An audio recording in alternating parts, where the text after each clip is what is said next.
Welcome to Harry's Verse. Today's adventure, what if Harry Potter was Aquaman's reincarnation? If you haven't already, smash that subscribe button and ring the bell so you don't miss a single story on this channel. Grab a cup of something warm, settle in, and let's dive straight in. Chapter 1, The Boy Who Remembered to See the Bath at No. 4 Privet Drive was the only place Harry Potter was allowed to be alone. Aunt Petunia rationed the hot water with the careful misery of a woman who believed comfort was contagious, and she gave Harry only a thin sliver of it on Sunday nights, after Dudley had finished churning half the tub onto the bath mat. So Harry would slide down beneath the cooling surface with his knees against his chest and his thin arms wrapped around his ribs, and he would stay there with his eyes open, looking up at the blurred yellow of the ceiling bulb through 3 inches of water, and he would breathe. That was the part that had always been wrong. He should not have been able to breathe. He knew it the way you knew your own teeth. He knew it because he had tried, once, at 6, to hold his breath until he fainted, and his breath had lasted a full minute, and then another, and he had let it out only because his lungs felt bored. He knew it because when he slipped too far under and the water sealed around his face like cold cloth, his chest did not seize, it relaxed. He didn't tell anyone. He had learned, very early, what happened when Harry Potter was strange in front of his aunt and uncle.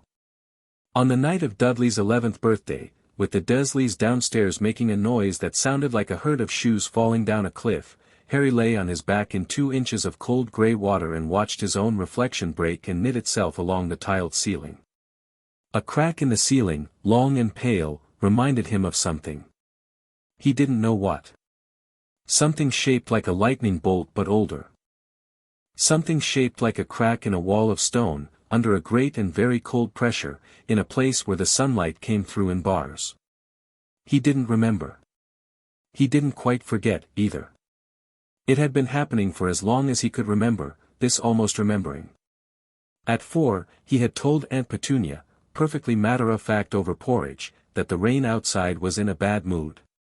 She had gone so pale her freckles stood out, which, on Aunt Petunia, was a considerable event. "Don't you ever," she had hissed. "Don't you ever say something like that." He hadn't. But the rain had been in a bad mood. It had rained sideways for 3 days, and Aunt Petunia had stopped speaking to him for a week. At 7, on a school trip to a reservoir, he had stood at the railing and watched the smooth grey surface and been unable, for a full half-minute, to remember his own name. He had remembered a different name. He had remembered it for as long as it took a moth to cross his vision, and then his teacher had said Potter, away from the rail, and the name had fallen out of his head like a coin down a grate. At 9, in the rain, with Dudley and his pack of boys at his back and the space behind the chemist's chain link and a puddle in it, he had turned, and the puddle had reared up, a foot tall, the shape of a small wall, and Dudley had taken one look at it and run. Harry had sat down in the wet road and laughed. The puddle had flattened itself politely, like a dog that had just heard sit, and he had gone home with dry shoes. He had told no one. He had put these things in a drawer in the back of his head labeled things that are not happening, and he had nailed the drawer shut. But the drawer had a thin bottom, and the something inside it had long fingers, and it had been slowly, patiently, over 11 years, picking its way out. "Boy." Uncle Vernon's voice came through the door as a single thick word. "Out. We're going to the zoo. Don't touch anything. Don't speak to anyone. Don't exist." Harry got dressed in clothes that had been Dudley's when Dudley was only twice Harry's size, and went downstairs to stand in the hall while his uncle listed the rules of the day as if reading them off a tax form. Dudley was wearing a new tracksuit. Piers Polkiss was standing by the shoe rack with his rat face arranged in its usual expression, which was the expression of a boy who had been promised by nature that cruelty would always be free. Aunt Petunia was smiling the kind of smile that didn't make it past her teeth. "Any funny business, any at all," Vernon said, fitting his index finger into Harry's shoulder hard enough to bruise, "and you'll be in that cupboard till Christmas."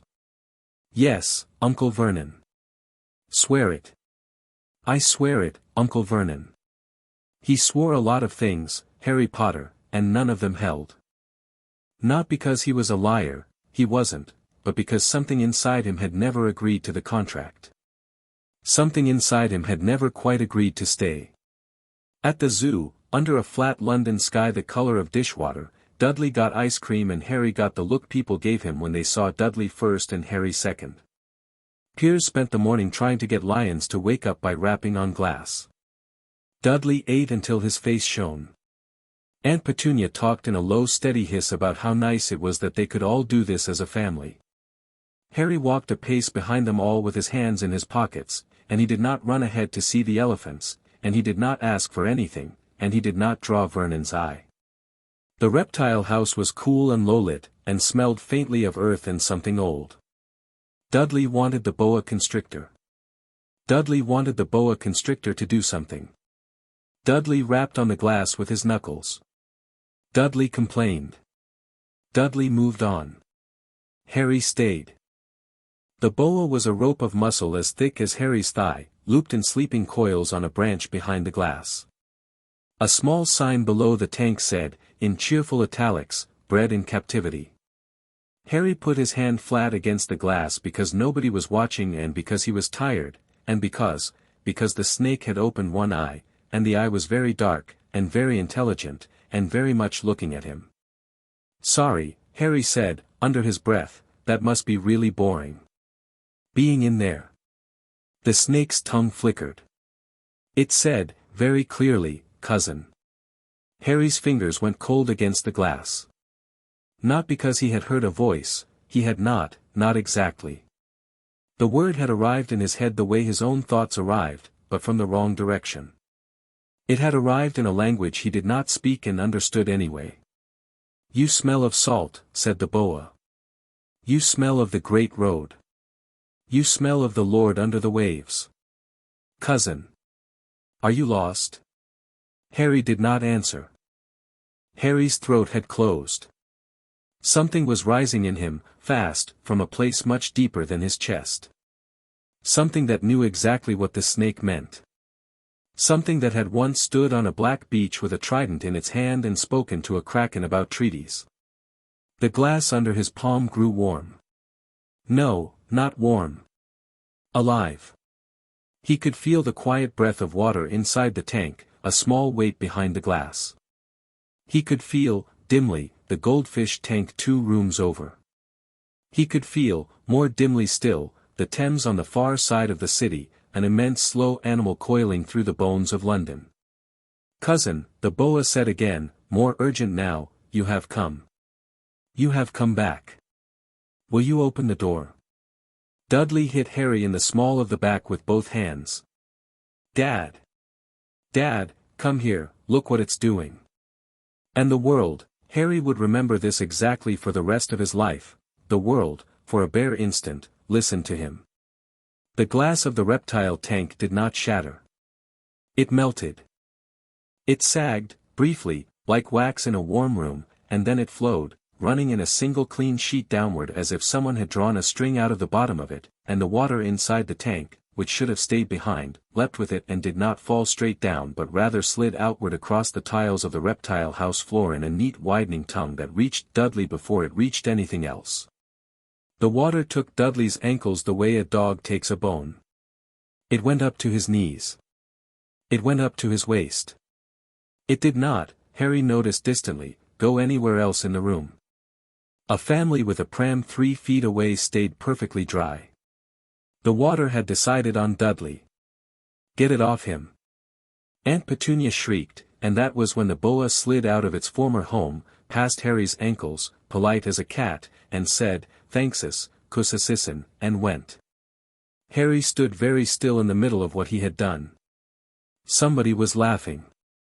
It took him a moment to notice it was Piers Polkiss, who had gone the white of old milk and was laughing the way small boys laughed when they thought they might be about to be sick. Uncle Vernon was shouting. A zookeeper was running, sliding on a strip of suddenly wet tile, colliding gently with a tortoise display. Dudley was trying to sit down in the water, had changed his mind halfway, and was now making a sound Harry had not heard before and would not hear again until several years later in an entirely different context. The water, Harry noticed, was pulling away from everyone else. It had come for Dudley. It was still, patiently, coming for Dudley, lifting the hem of his tracksuit, politely soaking his socks. It was waiting to be told what to do next. Let him go, Harry thought, dazed. Let him go. That's enough. That's more than enough. The water let him go.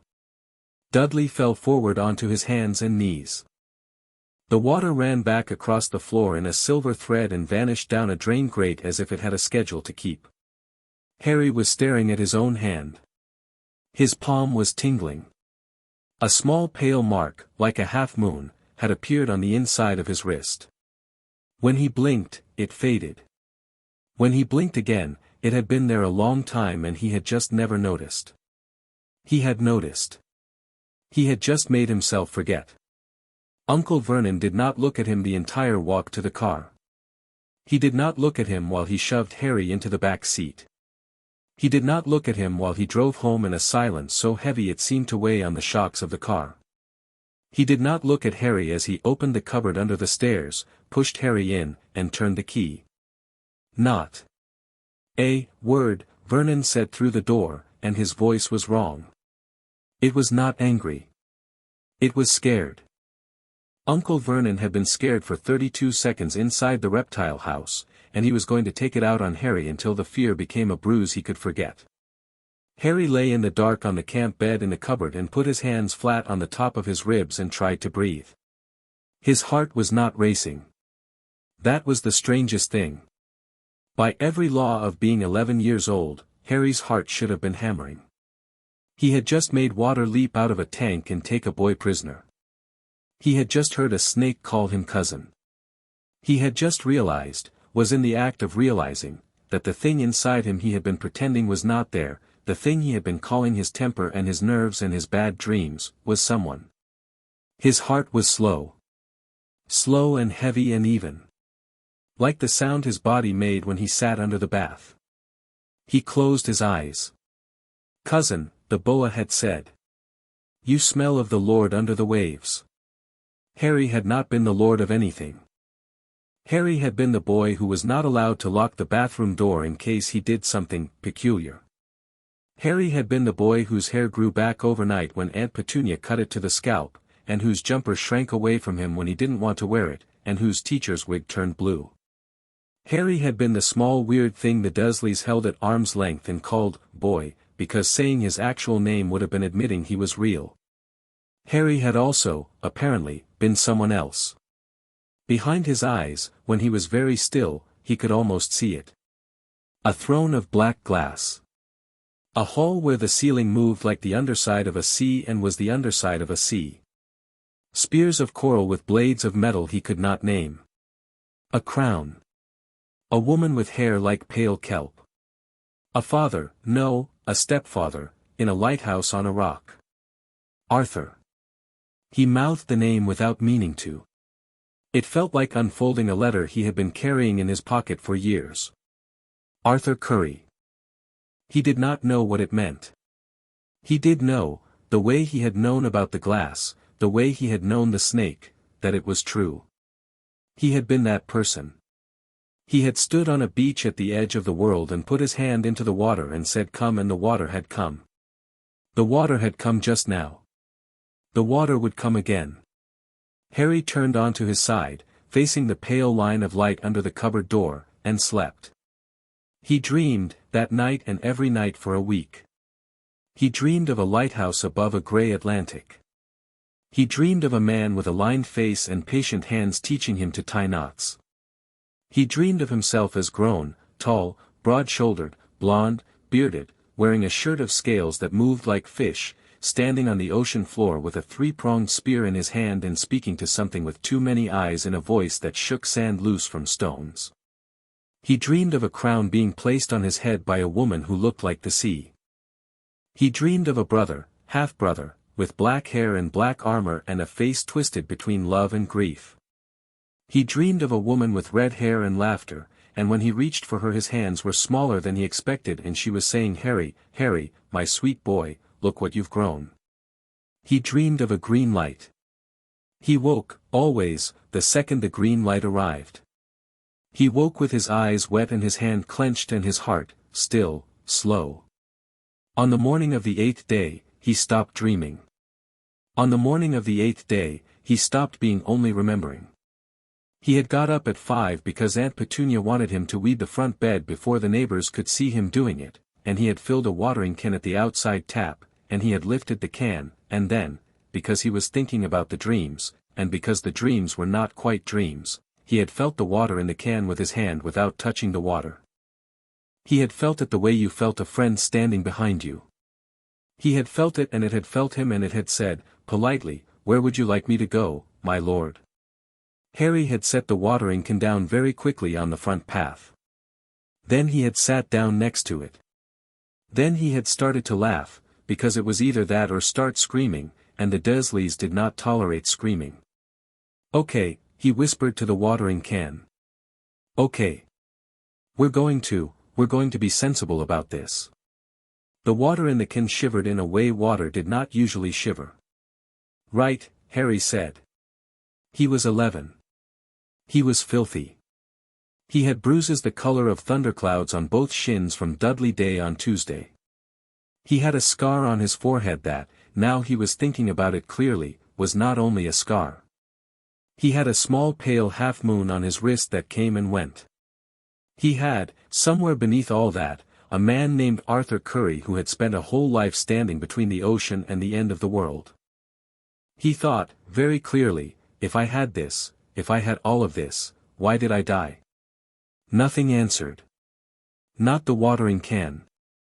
Not the small bright morning. Not the pale half-moon, which was not visible just now, as though the thing inside him was being careful in the light. Harry took a breath. Exhaled. Picked up the watering can. Watered the weeds, instead of the flowers, just once, the first small private rebellion of a boy who had realized, suddenly, that he was not what he had been told he was. The letters began to arrive 4 days later. The first one was tucked into the doormat in a perfectly ordinary way, only the address on the front was embarrassing in how well it knew him, Mr. H. Potter, the cupboard under the stairs, 4, Privet Drive, Little Whinging, Surrey, and the paper was thick and yellow and made of something that was not paper, not quite.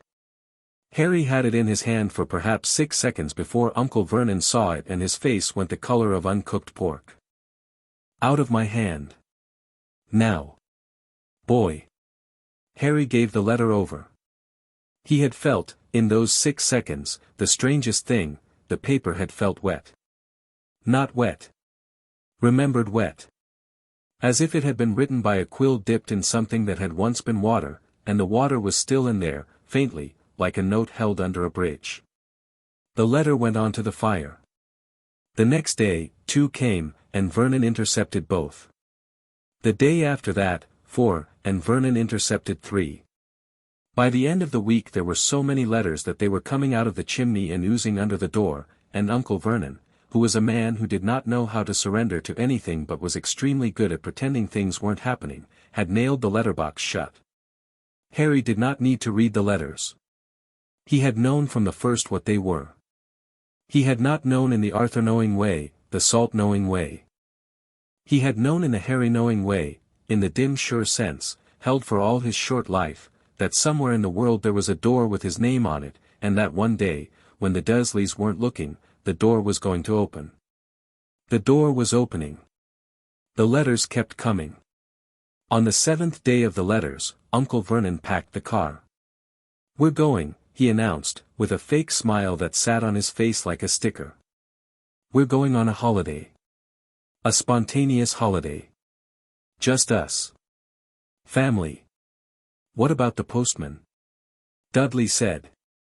"They can't reach us if we're moving," Vernon said, and it was very clear that he didn't know who they were, but that he had decided the problem was geographical.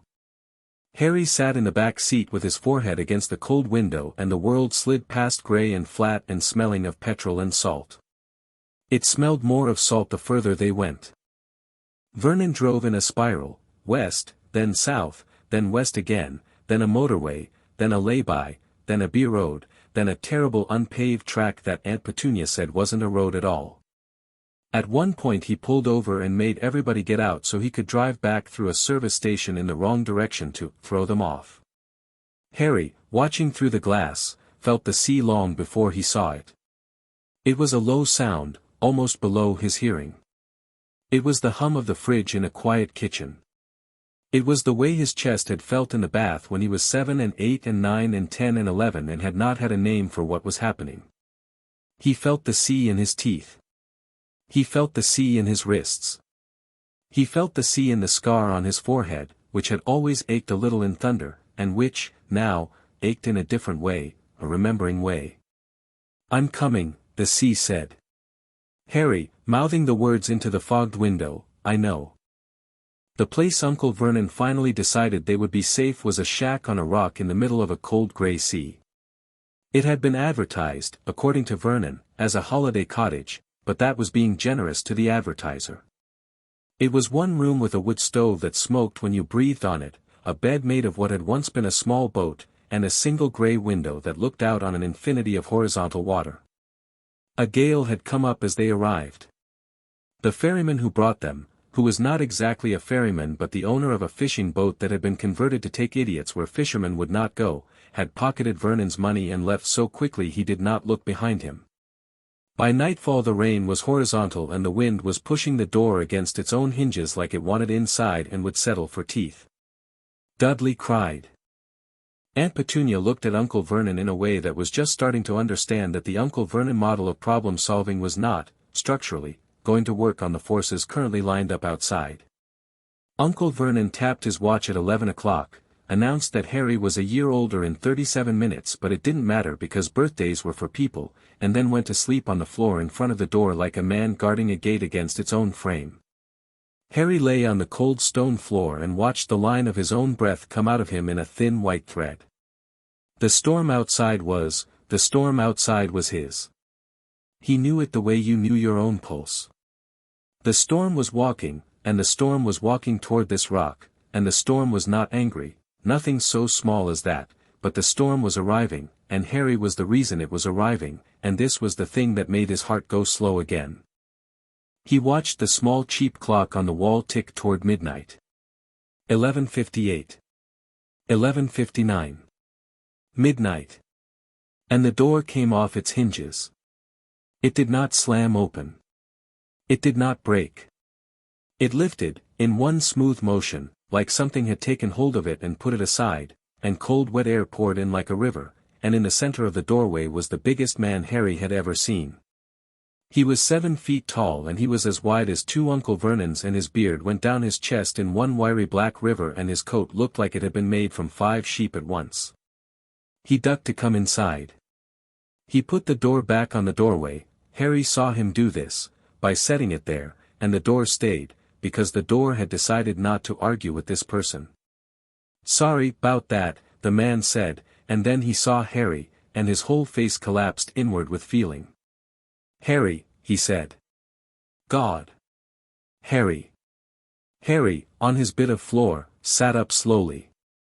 Uncle Vernon, who had come awake the second the door departed, was pointing a shotgun at the giant man with hands that jittered.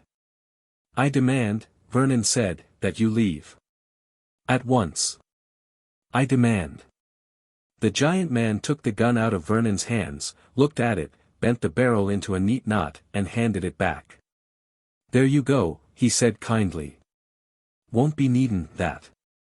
Then, to Harry, with such warmth that Harry felt his chest ache, "Name's Rubeus Hagrid. Keeper o' keys and grounds at Hogwarts. You'll be knowing about Hogwarts course." "No," Harry said, honestly. "What?" Hagrid looked horrified. "You don't know, Harry, you don't know where your own mum and dad went to school." "My mum and dad," Harry began, and stopped. The thing inside him, the thing that had been Arthur, was Harry and Arthur, sat up and listened. "My mum. My dad. They went to school. For being what I am. For being a wizard, yeah great," Hagrid glared at Uncle Vernon. You didn't tell him." "We absolutely forbade it," Aunt Petunia said, from the bed, in a voice designed to give dignity to a woman in a nightie sitting on a former dinghy during a hurricane. Forbade, Hagrid's voice was starting, slowly, to get big.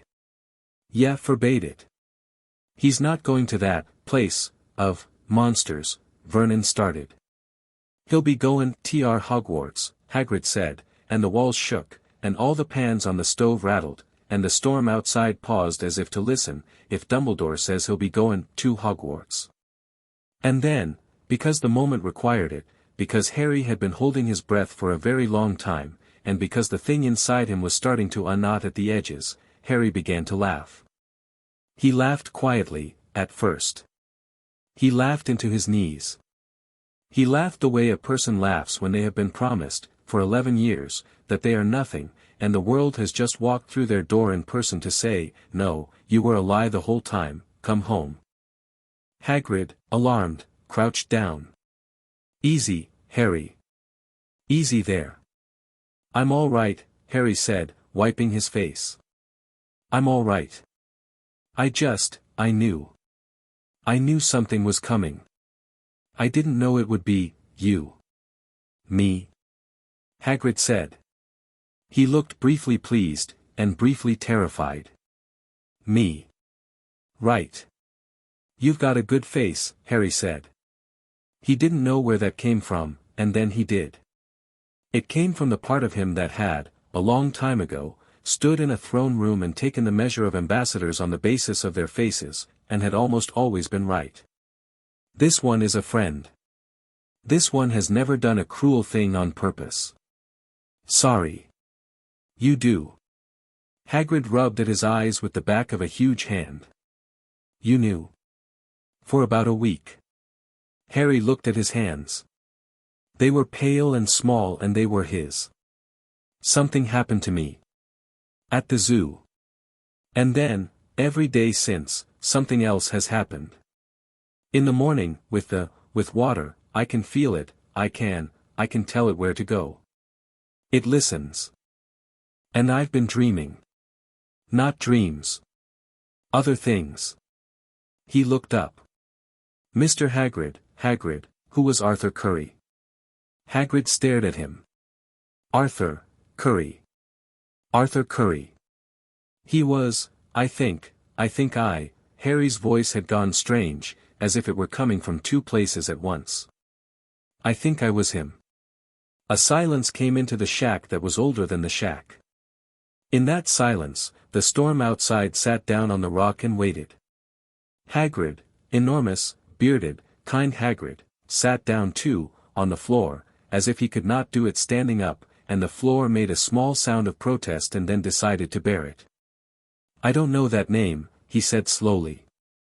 I don't, Harry. Don't panic if I say I don't. There are things in this world, things older than the world we know, and Dumbledore, he'll know. He'll know who to ask. He rubbed a hand the size of a dustbin lid across his face. But what you're sayin', the water answerin', yeah, Harry, that ain't a wizard thing. Wizards don't speak to water. Wizards move water. There's a difference, like tellin' a horse to gallop and be in the horse yourself. I know, Harry said quietly. I know the difference. He had just learned the difference. It had arrived in him in the moment Hagrid said it, the way a definition arrived when you finally heard the right word for a thing you had always done. A wizard moved water. Harry was the water, or the water was Harry, or, more precisely, there was no edge between them. When the watering can had said where would you like me to go, my lord, it had not been speaking to a stranger. It had been speaking to the part of itself that could think. He did not know how to explain this to Hagrid. He did not yet know how to explain it to himself. There's a name for it, he said instead. Isn't there? Hagrid said. There must be. Older than I'd know. Older than most things. Hagrid looked at Harry for a long moment. Harry looked back. Somewhere deep in Hagrid's small bright eyes, a recognition moved that Hagrid did not, in words, have. It was the look of a man who kept 1,000 creatures and had, in the course of his life, met perhaps 4 things that had genuinely frightened him, and who was realizing, slowly, that the small 11-year-old boy sitting opposite him might, one day, be the 5th, and might also be the kindest thing he had ever seen. The 2 facts did not cancel each other out. Hagrid's face held both. "Hagrid," Harry said, softly. He was not sure why he was being careful with the big man, only that he was. "Tell me about my parents." "Ah." Hagrid's face did its collapse and knit again. He cleared his throat. He cleared it again. "They was good people, Harry. Best people. James, your dad, he were quick as a whip, and a proper troublemaker, but the kind ye laugh with. Lily, your mum, Merlin, your mum." Hagrid's voice went soft. "Red hair. Green eyes. Eyes like yours, ye have." She could make a room listen. "And she loved ye, Harry, both of 'em did, loved ye to their last breath and past it." Harry felt, for the first time since the reptile house, his heart kick. It kicked like a small wild thing. "How did they die?" he said. Hagrid's jaw went tight. "That's a long tale, that." "I've got time," Harry said. The storms decided to wait. He said it without quite meaning to. Hagrid looked at the door, which was still in its frame where Hagrid had said it, and then at the window, where the rain, which had been horizontal a minute ago, was now falling in a contemplative vertical. Hagrid said, slowly. "Seems it has." He told Harry the short version, on the floor of the shack, while the Dursleys slept or pretended to. A bad wizard. The baddest wizard in 100 years. A name that, Hagrid would not say the name, you know who, then, had come to the Potter house on a Halloween night, had killed James first, had killed Lily because she would not move out of the way, and had turned his wand on a 1-year-old boy in a cot and had died. Disappeared. The wand had done what wands do, and Harry should have been a second small corpse, and instead the spell had broken on him like a wave on a rock, and the bad wizard had fallen apart. "Ye've got the mark of it," Hagrid said, reaching out one huge trembling finger, not quite touching. "On your forehead, there. That scar." Harry put his hand up. Touched the scar. The scar, which had been buzzing quietly ever since the boa, buzzed a little louder now, as if it knew it was being spoken of. "It's not just a scar," Harry said. Hagrid blinked.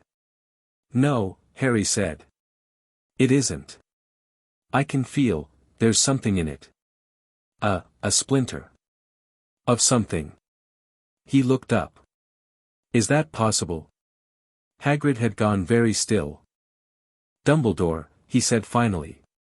"Dumbledore'll know. Dumbledore'll, Harry, listen to me. There are things I'm not the right man ter say, and things I'd rather not say in the wrong hour. But you're goin' ter Hogwarts. You're goin' ter a place where there are people who've been waitin' ter meet ye for 11 years, and there are people who'll see ye and remember your mum and cry, and there'll be food and a bed and books on every wall that'll talk back. And there'll be me, if ye need me. And Dumbledore. And we'll sort this out, Harry. We'll sort the scar and the water and the Arthur. We will." Harry believed him. It was the first time in 11 years he had believed a promise from an adult, and it went through him warmly, like food. "Right," Hagrid said, softly. "Well. Right. We'll be gettin' ye ter Dumbledore, then. And if anyone can untangle a boy with 2 names it's Albus Bloody Dumbledore, pardon me language." He pulled a wrapped cake the size of a small drum from somewhere inside his coat. "Happy birthday, Harry," he said, and his voice cracked a little. Harry took the cake. It was pink, and misspelled, and the most beautiful thing he had ever seen. He ate it sitting on the cold stone floor of a shack on a rock in the middle of the North Sea, while outside the storm that had come for him stood at attention, and inside the Dursleys sat on the ruined bed like 3 frightened mushrooms, and inside Harry, in the small warm place behind his ribs where the thing that used to be Arthur Curry was waking up, a light came on. The first piece of cake was for him. The second piece he broke and tossed out the open doorway into the storm, without quite knowing why. It did not fall. A gust of wind took it and carried it into the black water, and somewhere far below the rock, in a deeper place than a man was supposed to remember, something very old noticed, and turned its great head slowly, and began to listen. "Cousin," a sound said, "under everything. Are you there?" Harry, through a mouthful of sugar and tears and 11 years of hunger, said, without moving his lips, "I'm here." "Welcome back, my lord," the sea said, and Hagrid, who had ears for a lot of things but not for that, handed Harry a second piece of cake and said, "Eat, Harry. Eat. You'll need it. We've got a long road tomorrow, and Yevi got a world termite." Outside, the storm began, very slowly, to ease. Harry ate his cake. Hagrid, watching him, asked the sort of question grown-ups asked when they were trying to measure the shape of a thing without admitting that was what they were doing. "Harry, the water, earlier, at the zoo. Ya told it what ter do." "I didn't tell it. I felt it wanting to." Harry chewed. "It wanted to get Dudley. I just, let it. And, if you told it not to?" "It would have not," Harry said. "It listens. It always listens. I just didn't know that was what was happening." Hagrid considered this. "And, at the shack. The door comin' off. The storm goin' quiet when I came in." Harry looked up from his cake. "That was you?" "Me comin' were a great excuse, I suppose. The rest," Hagrid shook his head. "Harry. The rest weren't my magic. My magic is, well, my magic is a sight more of liftin' doors than puttin' 'em back, for one. I'm a half-giant, and my magic does what it does, but the storm were already yours." Harry thought about that. "How did I get here?" he said. "I mean, here, with you. Tonight. You said the letter had gone out. But I didn't read it." "Nah. Your aunt and uncle," Hagrid's mouth pulled in a hard line. "They've been burnin' 'em. And when they couldn't burn 'em, they ran. Dumbledore said send 10,000 if he had to. Said the boy was gettin' one." "The boy?" Hagrid grinned a small wet grin. "You. 10,000 letters," Harry said, amazed. For me. For you, Harry." Harry put down the cake. It was too rich to finish in one sitting and too important to leave uneaten, so he wrapped the rest carefully in the paper Hagrid had brought it in, and tucked it inside his jumper, because he was 11 and because 11-year-olds kept cake near their hearts when they got it. The storm was finishing outside. It was ending the way a big conversation ended, with long trailing silences and a few last grumbles. Harry could feel it rolling off the rock and out across the sea, a great weight loosening a shoulder it had been holding up, and he knew, with a strange quiet certainty, that it would be back when he called it, and that he would not call it lightly, and that the knowing when to call was the only thing that made the having it all right. "Kingly already," something inside him said fondly, in a voice that sounded a little like his own. "See? You never really forgot." Harry did not answer. He lay down on his patch of stone floor, with Hagrid asleep sitting up in the corner already. Hagrid snored, enormously, and he looked up at the shack's low wooden ceiling, and he listened. Somewhere under the rock, an ocean was shifting against the pilings of a world he had not yet seen. Somewhere across the country, in a castle he had not yet heard the name of, an old man with half-moon spectacles was standing at a window, looking out at a sky he knew had just done something it should not have done. Somewhere else entirely, in a place that was not a place, a shape the shape of a man thinned out over the nothing was turning its terrible head toward a boy on a rock, because the magic that held it together had felt a tide move, and tides had not moved for this magic in a very long time. Harry closed his eyes. "Good night, Arthur," he said, very softly, under his breath. "Good night, Harry," the thing inside him said back. "Tomorrow we begin." Chapter 2, Diagon Alley and the Vault. Beneath the thing about magic, Harry discovered, was that it forgot to look surprised at itself. The boat that took them off the rock at dawn was a cracked wooden dinghy with 2 oars and no motor, and Hagrid, grinning, did not pick up the oars. He tapped the prow with his pink umbrella and said, "Don't mention it, Harry, and the boat walked across the grey water the way a gull would have, lifting over the chop in a way boats that weight could not have. Harry sat in the middle and watched the rock fall away behind them and the Dursleys diminish on the rock like 3 ants that had lost their argument with an ocean. He did not wave. The Dursleys, to their limited credit, did not wave back. What surprised Harry was not the boat.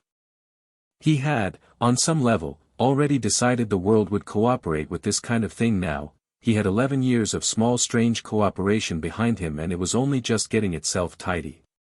What surprised him was the gull that swung down, settled on the bow, looked at Hagrid, and then turned to Harry.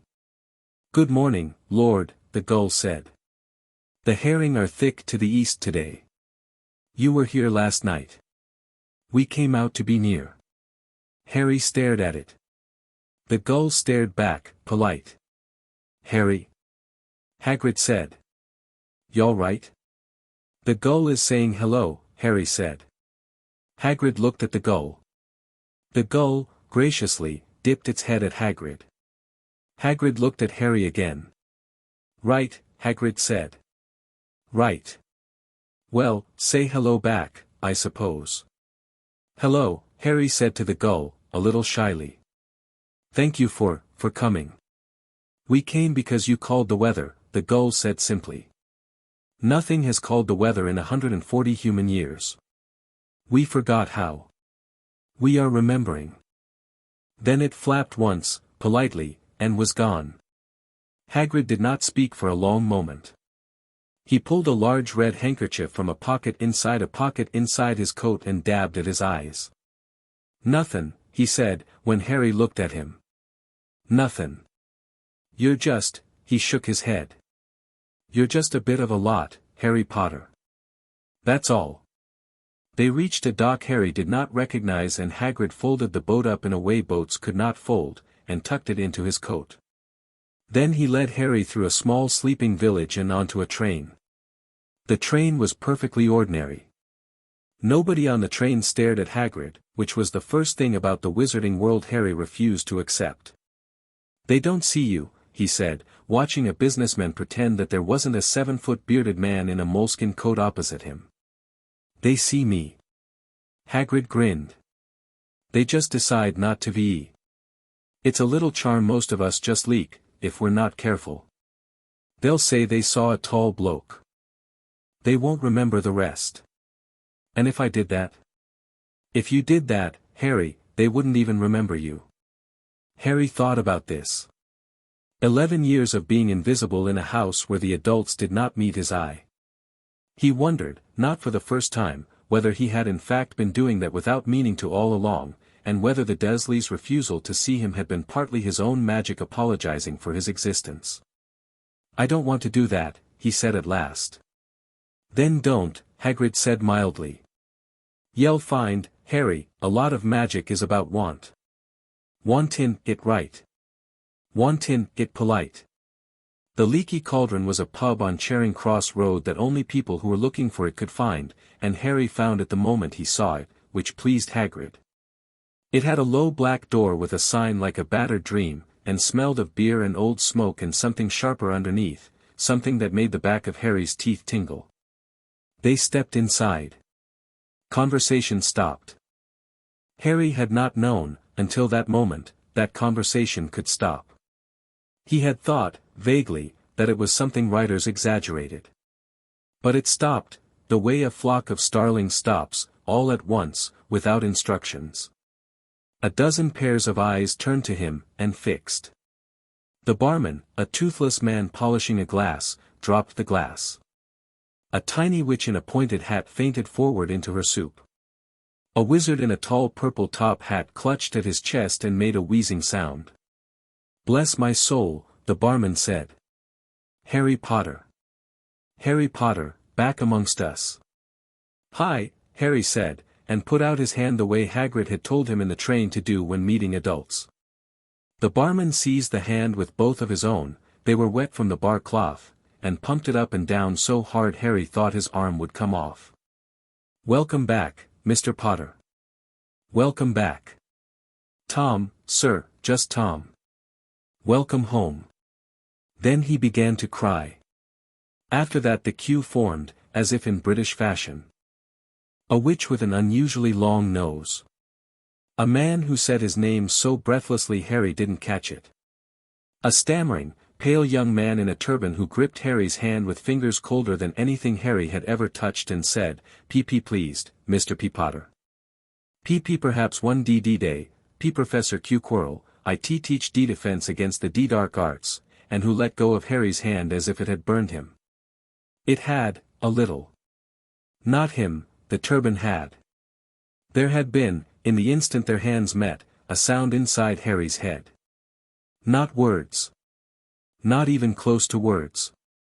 A wet small shrieking, as of something that had been peeled and then told to stand upright. The thing in the turban had been afraid of Harry. And Harry, Arthur, had heard it scream.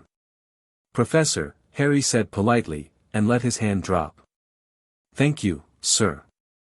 Quirrell's head jerked, nodded once, and scuttled for the door. He had, Harry noticed, forgotten to buy the drink he had come in for. "Poor bloke," Hagrid murmured. "Brilliant when he started. Came back from a year in Albania," he said, "and he's been like that ever since. Saw something abroad that shook him, I reckon." "Yes," Harry said quietly. "I reckon." The thing inside him, Arthur, had not liked Quirrell. Arthur had noticed, in a faintly clinical way, that there were two things standing there when Quirrell had put out his hand. One of them had been a bad smell. Harry filed it away. He was getting good at filing things away. Behind the leaky cauldron was a small walled yard. Hagrid counted bricks, up 3, across 2, mined the spider, and tapped the wall, and the wall unstitched itself like knitting coming undone, and Harry stepped through into Diagon Alley, and Diagon Alley was the first thing in his life that was bigger than he expected. Cauldrons stacked in a tower outside the first shop. A witch arguing with an owl by the post office about the owl's rates. A shop that sold dragon liver by the ounce. A shop that sold nothing but left-handed quills.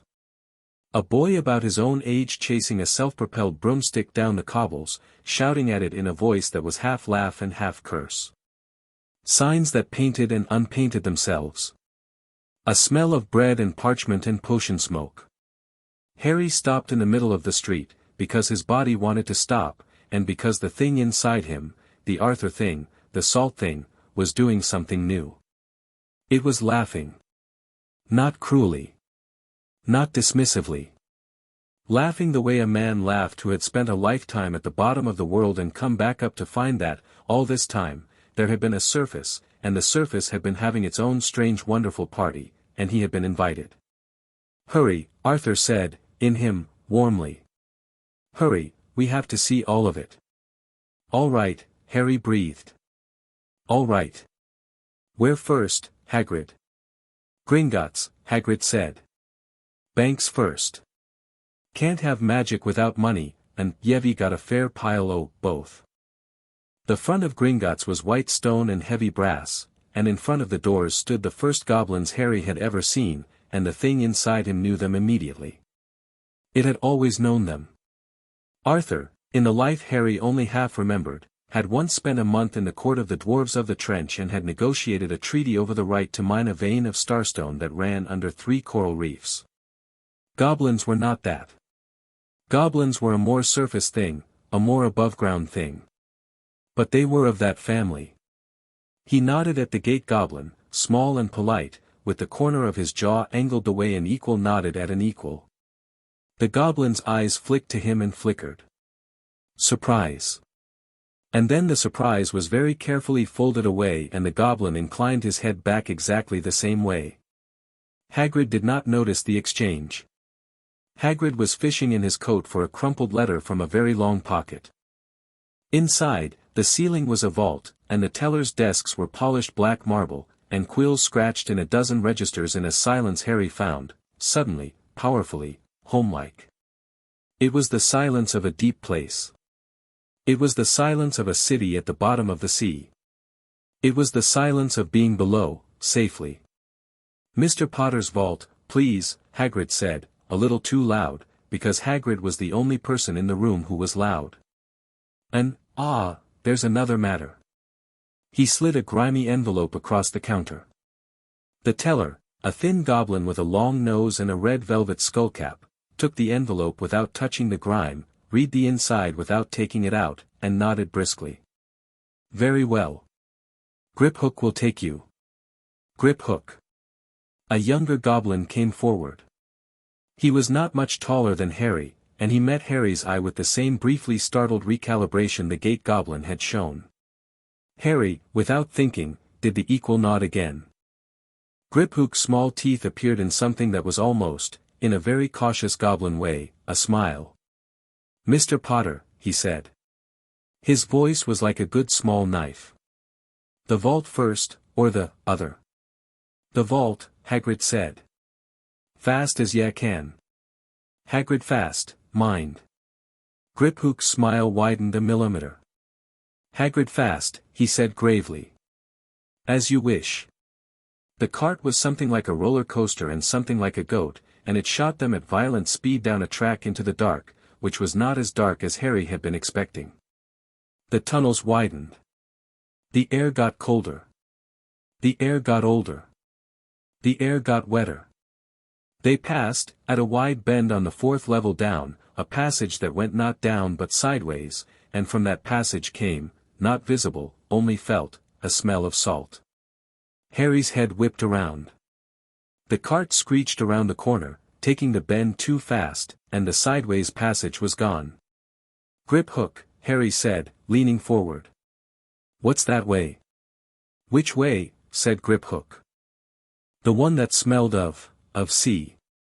Hagrid, who was holding on to the side of the cart with both hands and had gone green, glanced at Harry and then at Griphook.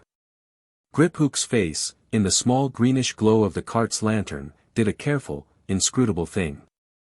"Mr. Potter has a nose," he said at last. "Yes.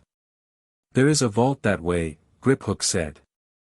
"It does not belong to a family now living, or to the bank. It is an old arrangement. Older than the building over our heads." "How old?" "Older," Griphook said, "than I am willing to say at the speed this cart is traveling." Hagrid, very quietly, threw up over the side. Vault 787 was a small iron door that opened on a mound of gold coins, silver coins, and bronze coins higher than Harry's head. For a long second Harry simply looked at it. The thing inside him, Arthur, looked at it too, and was politely unimpressed. Arthur had sat on a throne of carved nacre with a footrest made of a single pearl the size of a carriage wheel, and considered the gold of surface folk to be quaint. But Harry, small starving Harry who had been counting pennies at Christmas his entire life, Harry went, "Oh. This is mine," he said. "All yours," Hagrid said, wiping his beard with his sleeve, recovering from the cart.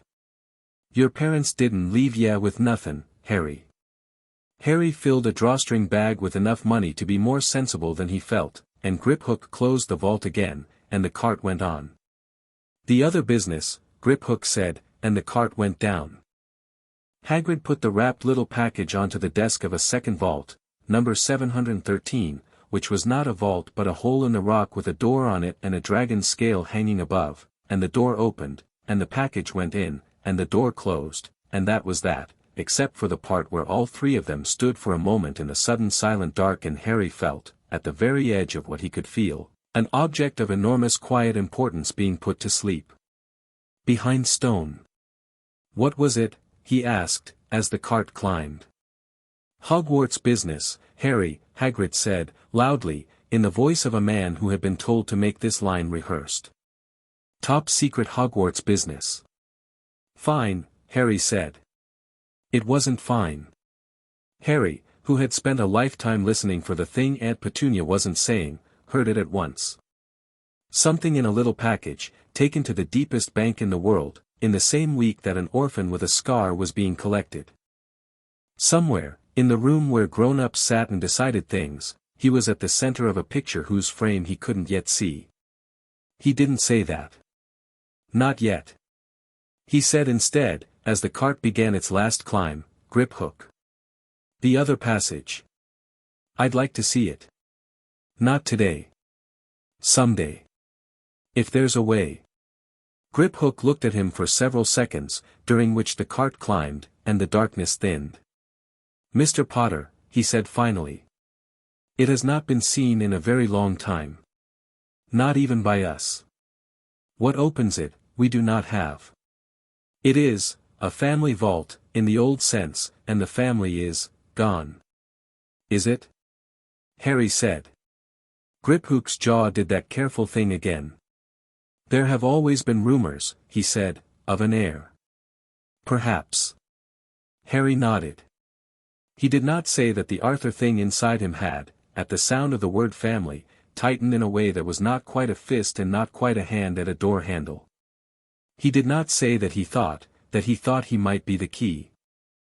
That the smell of salt had passed through him. He simply said, "Thank you, Griphook." And Griphook, with the smallest movement of his head, a very small correct and courtly movement, the movement of a man who had just recognized a signal he had not expected to see in his lifetime, bowed. Hagrid, stumbling out of the cart, did not see it. They did the rest of the day fast. Robes, Madame Malkin's. Harry stood on a footstool next to a pale, pointy-faced boy with hair slicked back hard against his skull. The boy talked without stopping, in the voice of someone who had been taught to keep the air full so the other people didn't get to speak. "Father's picking up my books. Mother's looking at wands. I'm going to bully them into getting me a racing broom. Obviously first years aren't supposed to have their own, but I'll smuggle it in. Play Quidditch. Have you got your own broom?" "No," Harry said. "Play at all?" "No." "Ah." The boy looked Harry up and down. His eyes caught on the jumper, which was 4 sizes too big, and on Harry's socks, which did not match. "House. Where do you think you'll be?" "I don't know." "Well, no one really does till they get there, but I know I'll be in Slytherin. Whole family's been. Imagine being in Hufflepuff. I think I'd leave, wouldn't you? Oh, look at that man. Look at that man by the window. Do you know who that is?" "That's Hagrid," Harry said, quietly, and something in his tone, and perhaps in his eye, made the pale boy glance at him the way a cat that has tried to bite a wasp glances at its own paw. "He works at Hogwarts." "Oh. Well, of course, I knew that." The boy's poise wobbled and held. "He's a sort of servant. Isn't he?" "He's a friend of mine," Harry said. The boy opened his mouth. Looked at Harry. Looked away. Closed his mouth. Harry was learning, even as the words came out of him, that the Arthur voice, the Arthur steadiness, the old king's habit of saying a thing once and only once and letting it sit, sat on the shoulders of 11-year-old Harry rather well. The pale boy did not try another jab. The pale boy went back to talking about brooms. Harry listened politely and gave back very little, and when Madame Malkin said, "You're done, dear," he stepped down and went out into the alley, and did not tell the boy his name, and the boy, he would learn later, would spend the rest of the week kicking himself for not asking it. Between Madame Malkin's and the wand shop, Hagrid let Harry choose one stop of his own. Harry chose the bookshop. Flourish and Blotts smelled like a cathedral that had been converted into a library by a librarian with a sense of humor. Books in glass cases growled at each other across the aisles. A first-year primer on the back wall, A Beginner's Guide to Self-Transfiguration, kept turning its own pages restlessly, as if waiting for someone to read it. A wizard in spectacles was crawling on his hands and knees under a shelf, swearing softly, chasing a runaway thesaurus. Harry made his way to the end of the long room, where the older books slept.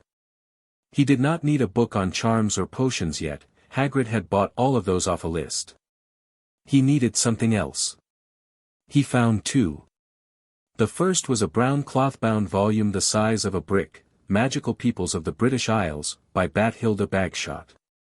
He flipped to the index. Goblins. Centaurs. House elves. Vampires. Vila. Selkies. He skimmed Selkies. He skimmed mere people.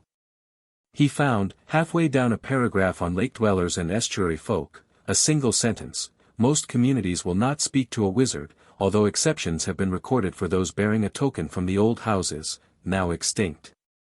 That was all. The second book was thinner, older, and bound in something that was not quite cloth and not quite leather, and made his hand flinch when he picked it up. Fragments of the Drowned Tongue, the cover said in a hand Harry did not at first recognize as English. He turned the first page. He read 3 lines and shut the book. He had recognized the handwriting on the cover. It was his own. Not Harry his own. Arthur his own. The slope of the letters, the small round O, the way the T crossed itself low, Harry had written this. Or someone had written it who held a pen the way Harry held a pen, and was the same person. Harry did not buy the book. He could not have explained why. He set it back on the shelf and felt, for the first time, a fear about the Arthur thing, not fear of it, but fear of the size of it. Of how much of it there was. Of how long this was going to take, and how much of him it was going to ask for. He bought Magical Peoples and Hogwarts, a history and a beginner's guide to self-transfiguration, the one that was bored, and an extra book of poetry, because the cover had a fish on it, and rejoined Hagrid in the street. Hagrid, who had been eating a sausage roll the size of a forearm, beamed. "Reader, are ye? Your mum was a reader." "Right. Wand last," he said, when Harry's arms were laden with parchment and books and a cauldron and a set of brass scales and a trunk with stickers on it that said self-repairing latch. "Ollivanders. Yell like him. He's a bit how he is." Ollivanders was a shop the size of a large cupboard and the depth of a small palace. The bell over the door sighed instead of ringing. Dust motes drifted in blue shafts of afternoon sunlight. The man himself came out from behind a row of shelves as if he had been waiting there specifically for the two of them since some undefined but definitely long ago point. "Mr. Potter," he said, and his pale eyes were like silver pennies. "I wondered when I would be seeing you. It seems only yesterday your mother and father were in here buying their first wands. Willow. Mahogany. Oh, yes. Oh, yes." He set about the measuring, and the measuring went on without Ollivander touching the tape, which Harry did not find strange at all. What Harry found strange was the look Ollivander kept flicking at him, which was not the look people had given him in the Leaky Cauldron. The Leaky Cauldron look had been "You are the boy who survived." Ollivander's look was "What else are you carrying in there?" Ollivander began handing Harry wands. The first was beechwood with a dragon heartstring, and when Harry waved it a whole row of boxes flew off the shelves at the back and Ollivander snatched it back before they hit the floor. The second was maple and unicorn hair, and when Harry waved it a window pane across the street cracked. The third was ebony and phoenix feather, and nothing happened, which apparently annoyed Ollivander most of all. After the 12th wand, the floor around Harry's feet was knee-deep in paper shavings and discarded wand boxes, and Ollivander was glowing. It was the only word for it. He was pink with delight. A tricky customer, then. A tricky customer. "Oh, well, we'll find the match, we'll find it," he paused. He turned, slowly. He went to a back wall Harry had not noticed had a door in it. He opened the door, revealing a long thin room full of even older dust. He walked to the very back, and came back with a single box that was made not of the thin cardboard of the others but of a dark wood inlaid with pale mother-of-pearl, and the pearl in the wood moved when the light on it moved, and Harry, watching it, felt the thing inside him sit up. "This," Ollivander said, very quietly, I do not often, Mr. Potter, this was not made by me. It was given to me 60 years ago this summer. A very old witch, from a very old house, brought it to my grandfather and asked that it be kept here and offered only to a boy who had the correct shape to his hand. I have offered it to 4 boys in 60 years. No one has ever lifted it and had it remain in the air. He opened the box. The wand inside was pale, almost white, the color of driftwood that had been in the sea a very long time. It was 13.5 inches, if Harry was any judge, and very straight and very plain. A single thin spiral line ran along its length, as if something had drawn a fingernail down it once.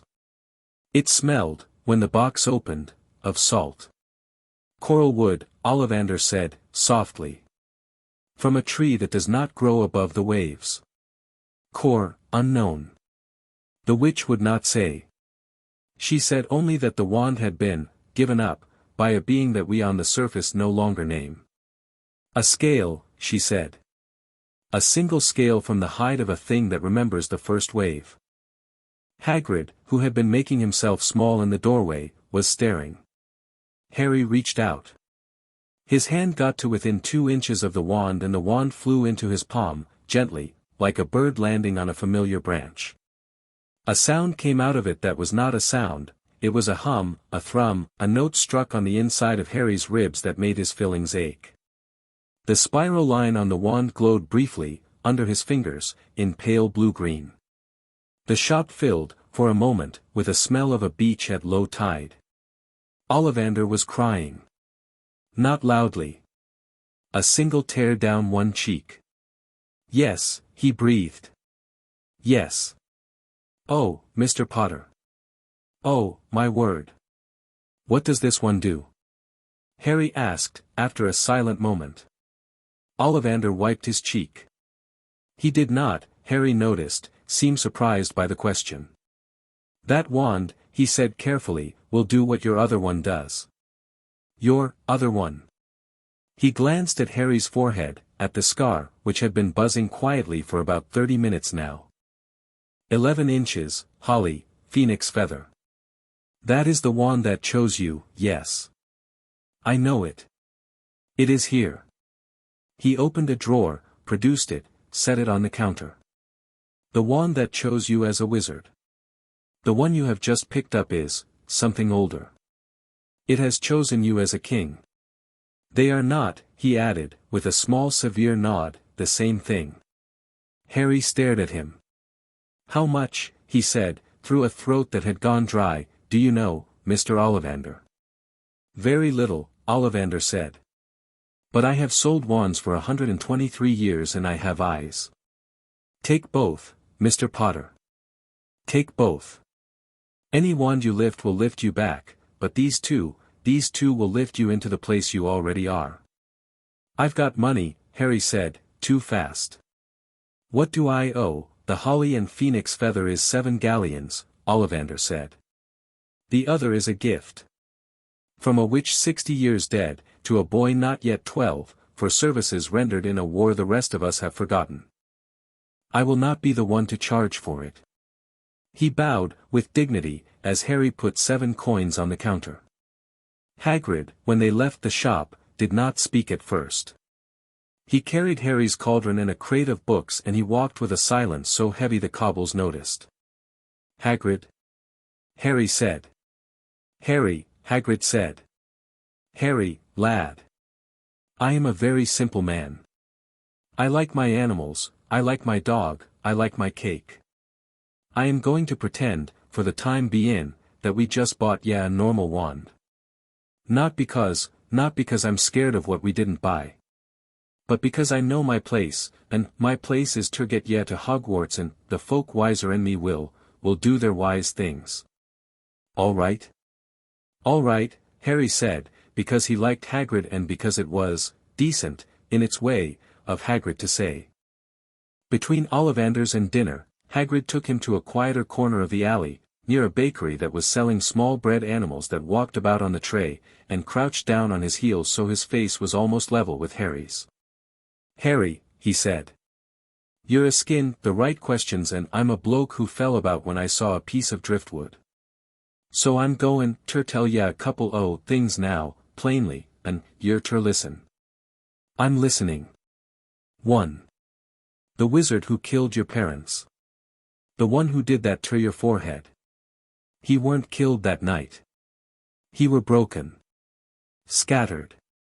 But folk like him, they don't stay scattered. He'll come back. Maybe a year. Maybe 10. Dumbledore thinks not long.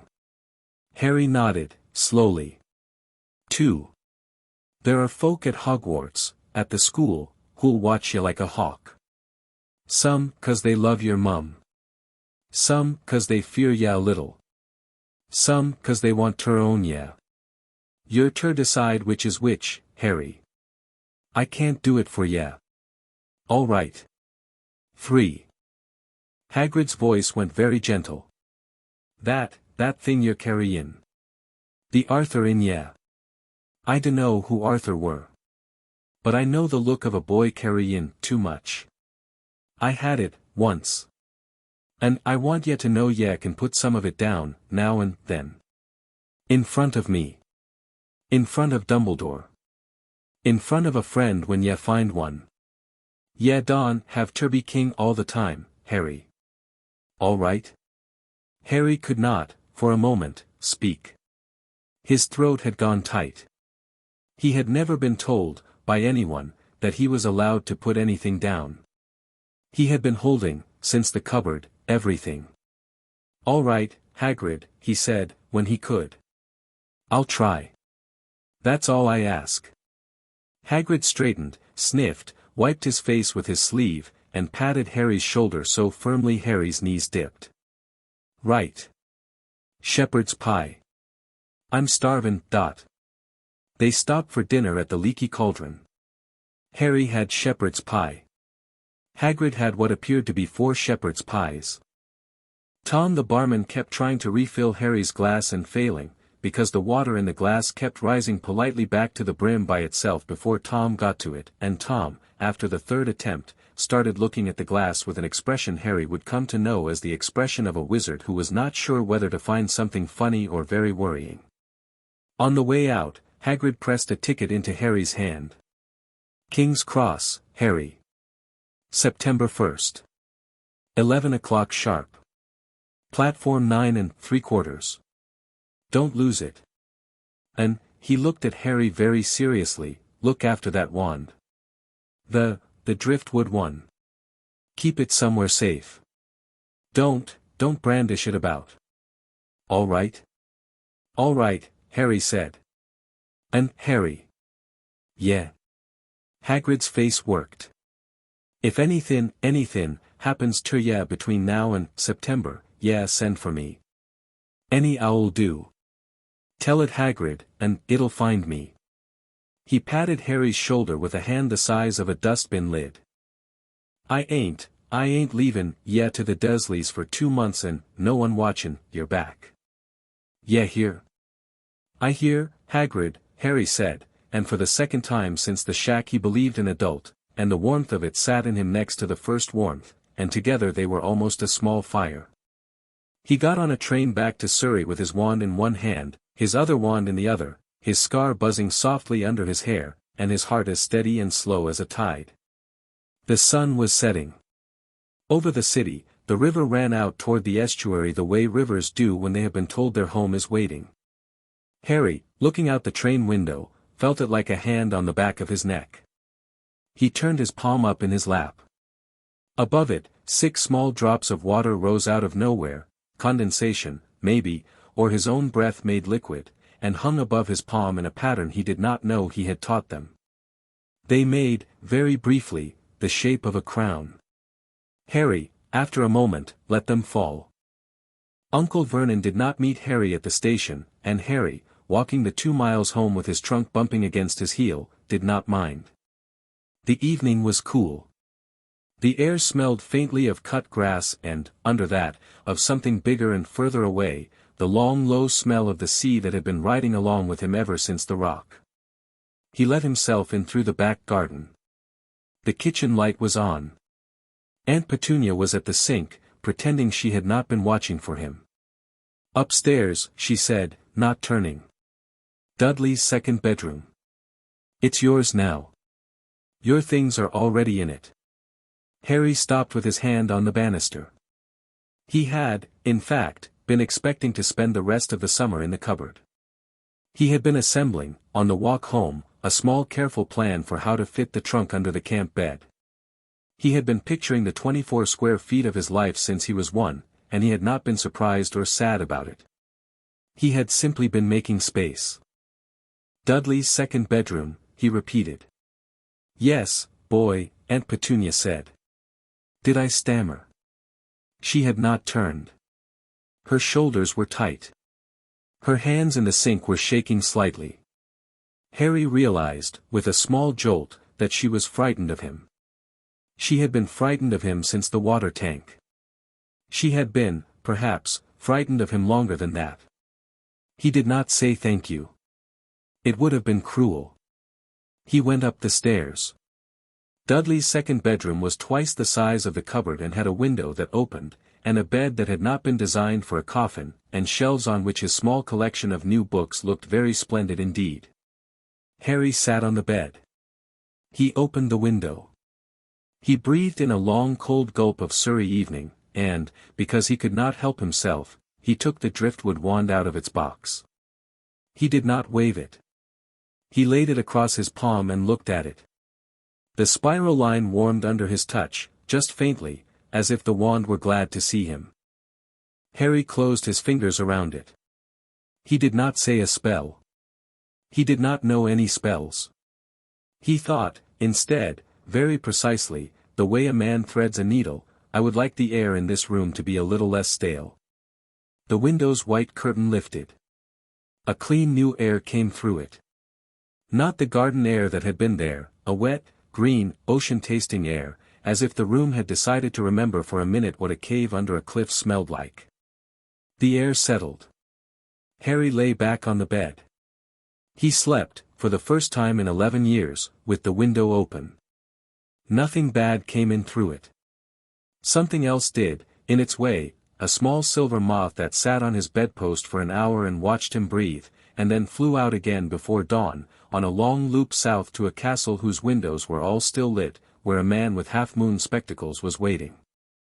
On the far side of the country, in a round office at the top of a castle, an old man with half-moon spectacles stood over a small silver instrument that had begun to emit a thin sweet whistling sound, like a kettle not quite coming to the boil.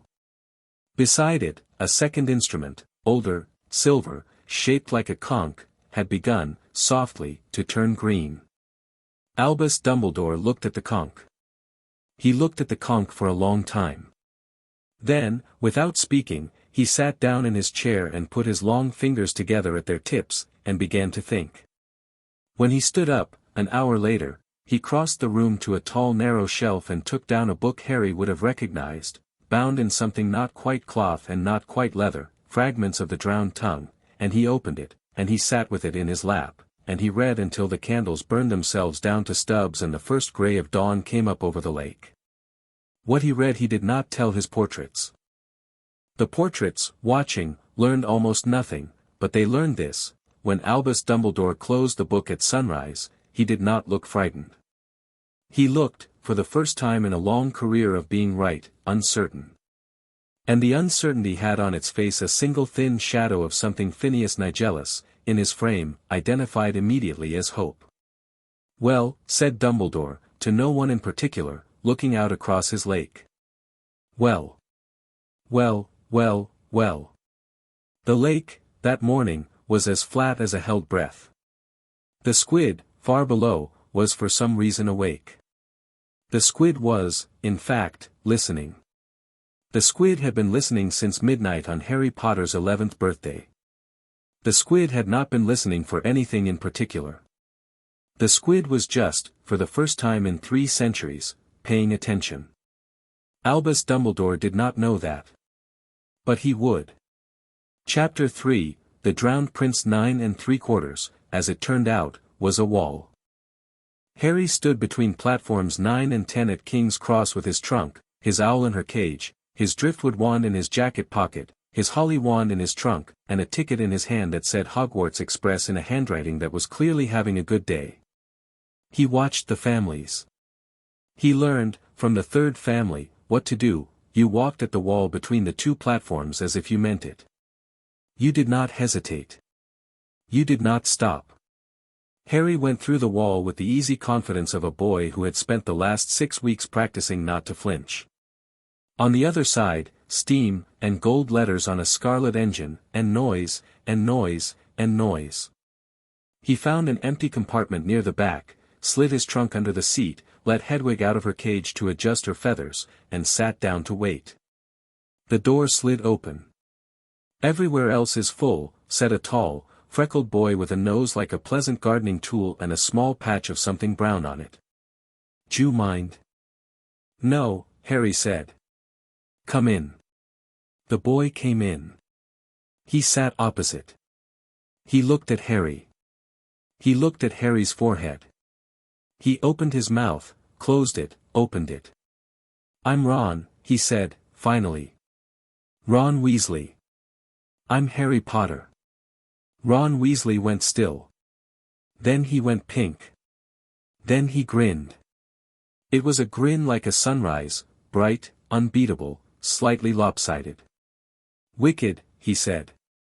"Mum was right, she said I'd meet you, she bet Fred and George a sickle. Sorry, is this weird, can I see the scar?" "Sure," Harry said, and brushed his hair back. Ron looked. Ron nodded solemnly. Ron said, "Thanks," and sat back, visibly trying to behave like a normal person in the presence of a national legend. Harry, who had grown up being stared at for being small and bruised, found the attention unfamiliar, and also, after 3 seconds, not especially interesting. He leaned forward and asked Ron Weasley what Quidditch was. Ron Weasley, grateful, explained Quidditch for 40 minutes. Somewhere during the third goal and the first mention of a thing called a bludger, the door slid open again. A girl stood in it. She had bushy brown hair and a great many teeth. Her robes were already on. She had read everything. Has anyone seen a toad? A boy named Neville's lost one. No, said Ron, not looking up. Said the girl, and her eyes went to Harry. Oh, you're Harry Potter. I know all about you, of course, I've got a few books and you're in modern magical history and the rise and fall of the dark arts and great wizarding events of the 20th century. I didn't know that, Harry said, honestly. She blinked at him. You didn't? I grew up with muggles. I didn't know any of it until a man came to a rock and told me I was a wizard 4 weeks ago. Oh. The girl's face did something complicated. She had, Harry realized, been prepared to be slightly disappointed in him, and had adjusted immediately. She sat down without being invited. I'm Hermione Granger. Which house do you think you'll be in? I've been reading up, I'm hoping for Gryffindor, obviously, though Ravenclaw sounds wonderful too. I've learned some of the first-year spells, only some, do you want to see? Sure. Hermione produced a wand from the sleeve of her robe, pointed it at a battered pair of spectacles Ron was wearing, and said, with great clarity, Oculus Reparo. The small crack across one of Ron's lenses vanished. Neat, Harry said. Hermione beamed. Thank you. It took me 3 nights to get right. I don't know any spells, Harry admitted. I only got my wand 2 weeks ago. Go on, Ron said. He was grinning. Try something. That thing Fred and George taught me, sunshine, daisies, buttermellow, that's not a real spell, Hermione said immediately. It is too. It isn't. I'll show you. Ron tapped a fat gray rat that was asleep on his lap. Sunshine, daisies, buttermellow, turn this stupid fat rat yellow, nothing happened to the rat. The rat's whiskers twitched. The rat went on sleeping. Hermione, triumphant, took a breath to begin a small tactful lecture. May I try? Harry said. He was not, he realized, asking Hermione or Ron. He was asking the rat. The rat, he could feel, suddenly, in a way he had never felt any animal before, was asleep in a way that was not being asleep. There was something wrong with the rat. There was something in the rat that was sitting very still and pretending not to be there, and the thing inside Harry, the Arthur thing, had noticed it, and wanted to say hello to it. Harry decided, in a decision he did not quite make with his mouth, to leave the rat alone. He turned his palm up in his lap, instead, and looked at Ron. "Want to see a trick?" he said. Hermione, who had been watching him carefully, leaned forward. A single fat raindrop formed above Harry's palm out of the air. Then a second. They joined. They formed a small trembling sphere. The sphere drifted, very slowly, from Harry's palm toward Ron's, and settled in Ron's hand, and stayed there, not soaking into his skin, not falling, a little wet marble of pond water held in the air above his palm like a very polite pet. Ron stared. Hermione, whose hand had flown to her mouth, said softly, "That isn't a first-year spell." "I know," Harry said. "What year is that?" "I don't know. I haven't read the books yet. I can do it." "Without a wand?" Hermione said, in a small voice. "Without a wand," Harry said. The rat, he noticed, had opened one small wet yellow eye and was watching him. Harry smiled at the rat. The rat, unsettled, closed its eye again. "Mental," Ron said, lovingly. The little sphere of water hovered in his palm for another few seconds, and then, because Harry had decided he did not want to show off too much on his first journey, settled in, and soaked into Ron's hand, which was a thing ordinary water did. "Can you teach me that?" Hermione said. "I don't know," Harry said, honestly. I don't think it's the kind of thing you can teach.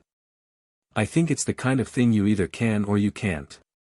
"Oh," said Hermione, and for perhaps the first time in her life, she did not mind that the answer was no.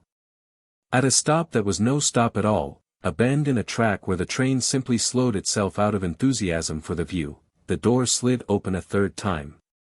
A pale, pointy-faced boy stood in it with two larger, stupider-looking boys behind him. The pointy-faced boy Harry recognized. The pointy-faced boy recognized him a moment later and was visibly cross with himself for not having done the recognizing first. "So it is true," the pointy-faced boy said. "The news all up the train. You're Harry Potter." "Yes. This is Crabbe and this is Goyle." The two larger boys looked at Harry and grunted. "My name's Malfoy. Draco Malfoy." Ron Weasley, whose ears had gone pink, snorted. Draco's face tightened. "Think my name's funny, do you? No need to ask yours. Red hair and a hand-me-down robe? You must be a Weasley." "Draco," Harry said. The pointy-faced boy's head turned. "My friend has a name," Harry said. "It's Ron. And he's my friend.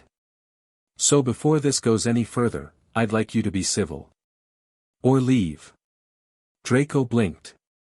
He had, Harry was sure, been expecting a hand extended in alliance. He had been expecting the part where Harry Potter, not knowing anyone else, would gladly let himself be folded into the Malfoy camp. It was not happening. And the not happening had the air of a decision rather than a stumble. Something in Draco tried a smaller, more dangerous smile. "You'll find, Potter, that some wizarding families are better than others. You don't want to go making friends with the wrong sort. I can help you there." "I think," Harry said, "I can tell the wrong sort for myself." "Thanks." The compartment went silent. Crabbe and Goyle shuffled. Draco's pale face went a shade paler, and then, visibly, a shade redder. "You'll regret saying that, Potter." "I won't," Harry said, with the small absolute steadiness of a boy who had already weighed this one out. "But thanks for the warning." Draco left. Crabbe and Goyle, unsure what to do, backed out after him. The door slid shut.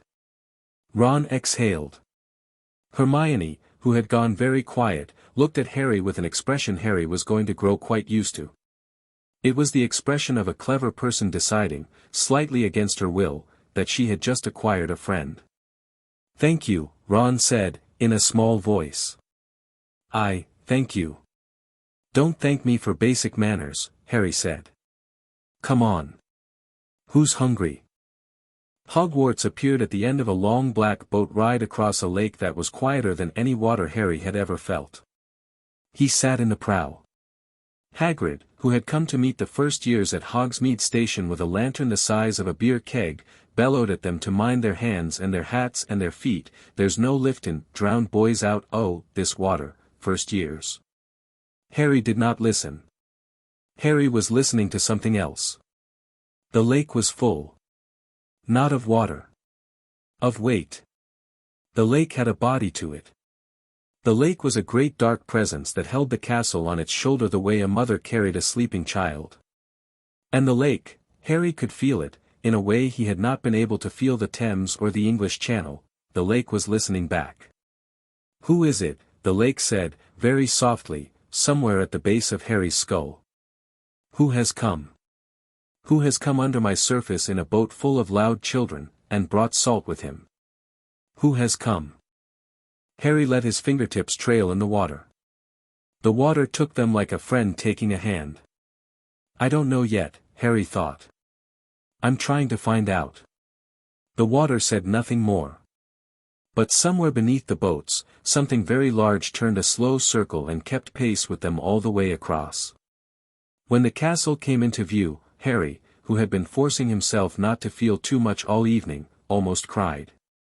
It was enormous, and warm, and old, and cared for, and every window was lit, and every tower was standing, and nothing in it had been told that Harry Potter was a creature that did not deserve a place.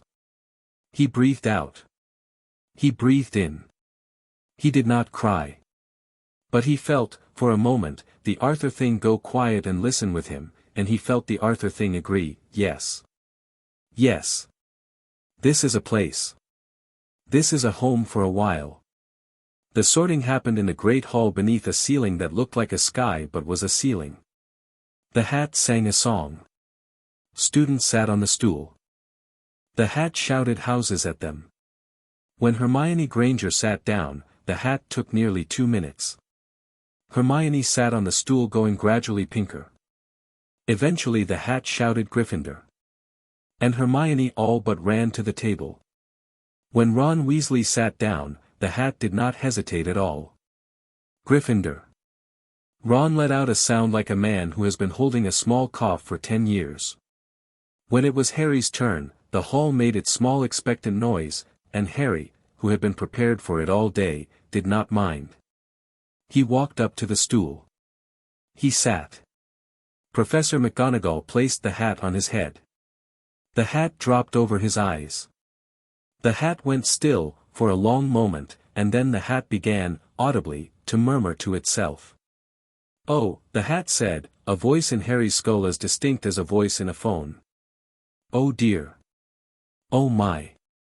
Oh, Merlin's grey beard, what do we have here?" Harry, privately, "Hi. Hello, young man. You are, You are not one person, are you?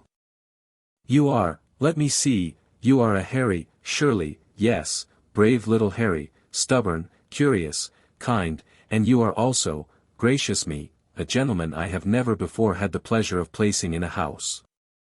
An older gentleman. A gentleman whose head is full of coral and trenches and a queen with kelp hair and, oh, my goodness. I'm sorry, Harry thought, if it's weird. Not weird, the hat said, drilly. Weird is a compliment in my profession, young Mr. Potter. Now. The houses. Gryffindor, yes, you have that. Ravenclaw, yes, you have that too, in the older one especially, he was a reader, wasn't he? Hufflepuff, yes, yes, kindness, steadiness, you have that, you always have. And Slytherin. Oh. Oh what? You are, the hat said, as Slytherin a boy as I have put there in 20 years. Not in the mean way. Not in the small way. You are, forgive me, a king already, and kings are Slytherins in their bones, because kingship is, in the end, the art of putting ambition in the service of one's people. Salazar would have loved you. He would have wept for you. Which one, then? That, the hat said, is the question, isn't it? Gryffindor wants you because Gryffindor adores a green-eyed boy with a scar. Slytherin wants you because Slytherin has been empty of a proper lord for a century and there you are with a crown under your ribs. Ravenclaw wants you because you asked your first question 4 weeks ago and haven't stopped. Hufflepuff would have you in a heartbeat because you stood up for a boy in a ragged robe in a train compartment tonight and you didn't even know you were doing it. Then, Harry thought, with a steadiness that came from somewhere much older than 11, put me where I will learn the most. Put me where I will be most useful. I'll figure out the rest. The hat was silent for a long moment. Are you certain? Yes. Even if it is, not where they will expect. Even if it is, hard. I've been in a cupboard for 11 years, Harry thought, matter-of-factly. Hard is where I've been. Put me where I'll grow. The hat laughed, actually laughed, softly, inside his head, and said, quietly, very well, my lord. And then, very loud, to the hall, Slytherin. The great hall, for a moment, did not react. The silence was the kind of silence a silence becomes when several hundred people have all just failed to believe what they heard. Then the Slytherin table, after a moment's hesitation, began, correctly, to applaud. A slow, cautious, increasing applause. Somebody cheered. At the head table, Professor McGonagall had a hand at her throat. Professor Dumbledore, Harry saw, was nodding. Not surprised, not displeased, simply nodding, as if a book had opened to an unexpected page and he was prepared to keep reading. At the Gryffindor table, Ron Weasley was open-mouthed. Hermione Granger, next to him, was very carefully keeping her face polite. Harry met Ron's eyes and gave him a small wry shrug. It's fine, he tried to say. It's all fine. We're still friends. Ron, slowly, closed his mouth, and gave a small wry shrug back. Harry got off the stool. Handed the hat to McGonagall with a nod. Walked to the Slytherin table. Sat down among a row of boys and girls who were still adjusting to the fact that Harry Potter, had just joined them. Draco Malfoy, 2 seats down, was staring at him with an expression that had not yet decided whether to be triumphant or outraged. Harry nodded at him. "Hello, Draco," he said, pleasantly. "Thanks for the warning earlier. I'll remember it." Draco Malfoy had no idea what to do with this, and so did nothing, which was, Harry reflected, the best possible outcome. At the high table, Professor Quirrell, in his turban, was trembling slightly. A pale sallow-faced man with a long black curtain of hair beside him was staring at Harry too, with an expression much more difficult to parse. Harry felt, across the room, the brush of a mind against his. Not hostile. Wary. Curious. Slightly sick with something that was not his. Harry looked away before he met the eyes. He had a feeling that eye contact with the sallow man would be the kind of thing you chose carefully when to spend. The Slytherin common room was deep. Very deep. A prefect led them down a stone stair, and down another, and through a corridor that smelled faintly of river, and finally through a blank stretch of wall that parted at a password, "Pure blood," the prefect said, with a little bite to her voice, as if it were a word she said because one had to, into a low-ceilinged, high-windowed room whose far wall was glass. Whose far wall was lake. Harry stopped in the doorway. The Slytherin common room's long main wall was a sheet of reinforced glass, and beyond it was not night but water, green-black water, lit faintly from above by the moon, with slow strings of bubbles rising and vague slow shapes passing in the far dimness. A long weed drifted across the window, touched it, drifted on. Harry had, in his life, stood in exactly 3 places that had felt right. This was the 4th. He walked up to the glass and put his hand flat against it. Behind the glass, the weed paused. Drifted back. Pressed against the glass at the level of his palm. Then, slowly, deliberately, as if a boy on a bicycle had just ridden very politely out of a hedge and said "Excuse me," an enormous pale tentacle, ribbed and sucker-lined and the thickness of a tree trunk, uncoiled out of the dimness, floated up to the window, and laid itself, gently, with the curve of its tip, against Harry's palm on the other side of the glass.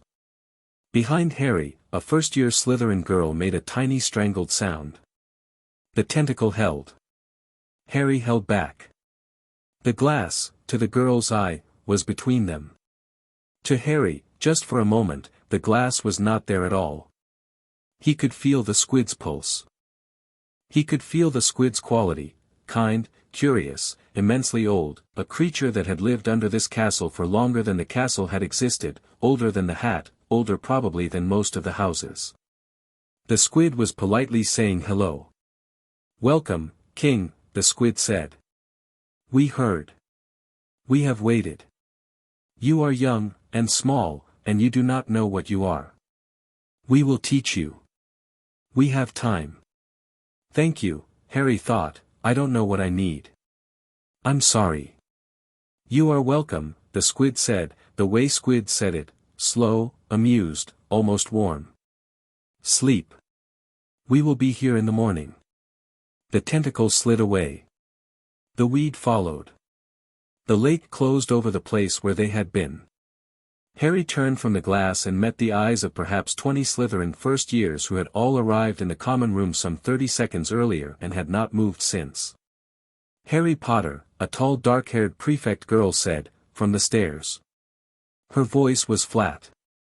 "A word." Harry nodded, and followed her to the far corner of the common room, by the fire. She crossed her arms. She studied him. "You are going to be a problem," she said finally. "Aren't you?" "I don't mean to be," Harry said. "Oh, I believe you. You don't have that face. But you are." She looked him up and down. Her eyes, narrow, clever, gray, were not unkind.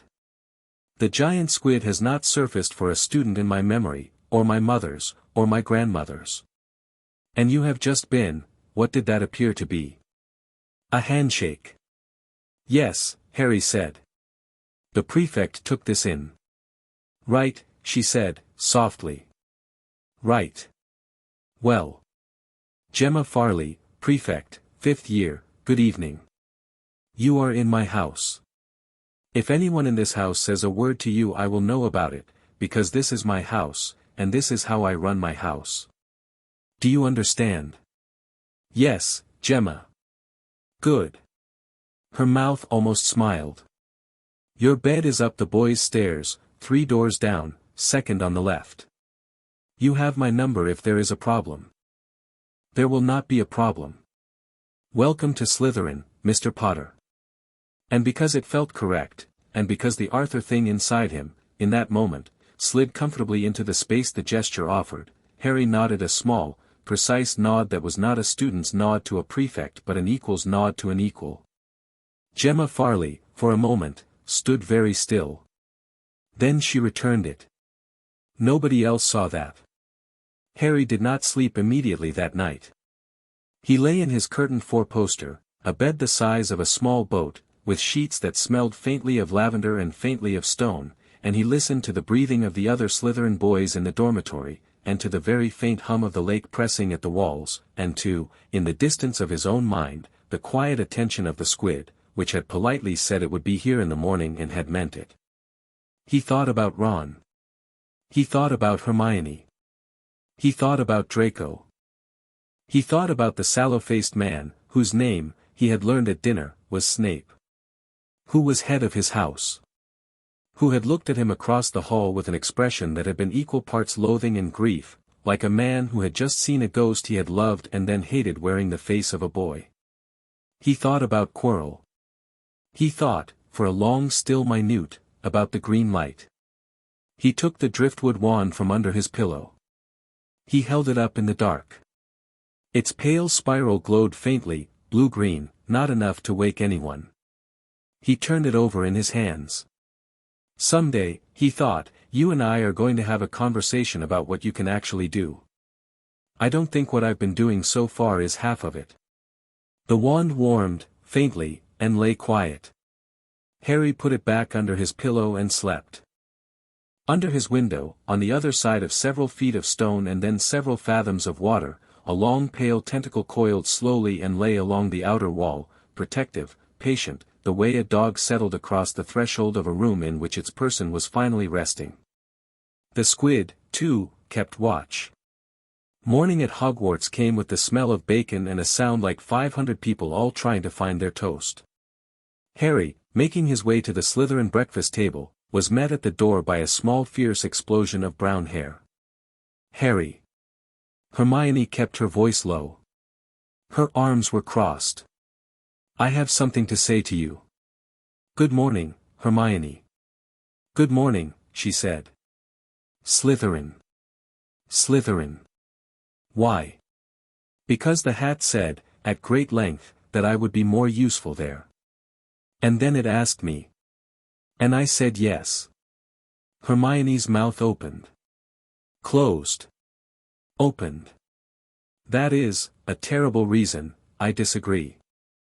And also a good reason, Hermione admitted, furiously, as if the admission had been dragged out of her against her will. I was up half the night. Ron thinks you've been, you know, infiltrated. I told him he was being ridiculous. Have you been infiltrated? No. Are you the same Harry who put the water marble in Ron's hand? Yes. Then I shall be friends with you in Slytherin, Hermione said, with the air of a woman adding an impossible item to a shopping list. Ron will come around. Probably. I'll make him. Don't sit with us at meals. It would be weird for everyone. But write to me. Or, meet me in the library. I've got a schedule. I'll give you a schedule. All right, Hermione. All right, Hermione said, scandalized by his easy agreement, and bustled off to the Gryffindor table where Ron was watching Harry over a plate of kippers with the expression of a boy torn between pride and hurt. Harry gave him the same small wry shrug from the night before. Ron, after a moment, gave it back. Something loosened, a little, in Harry's chest. He ate his breakfast among Slytherins who were still deciding what to make of him.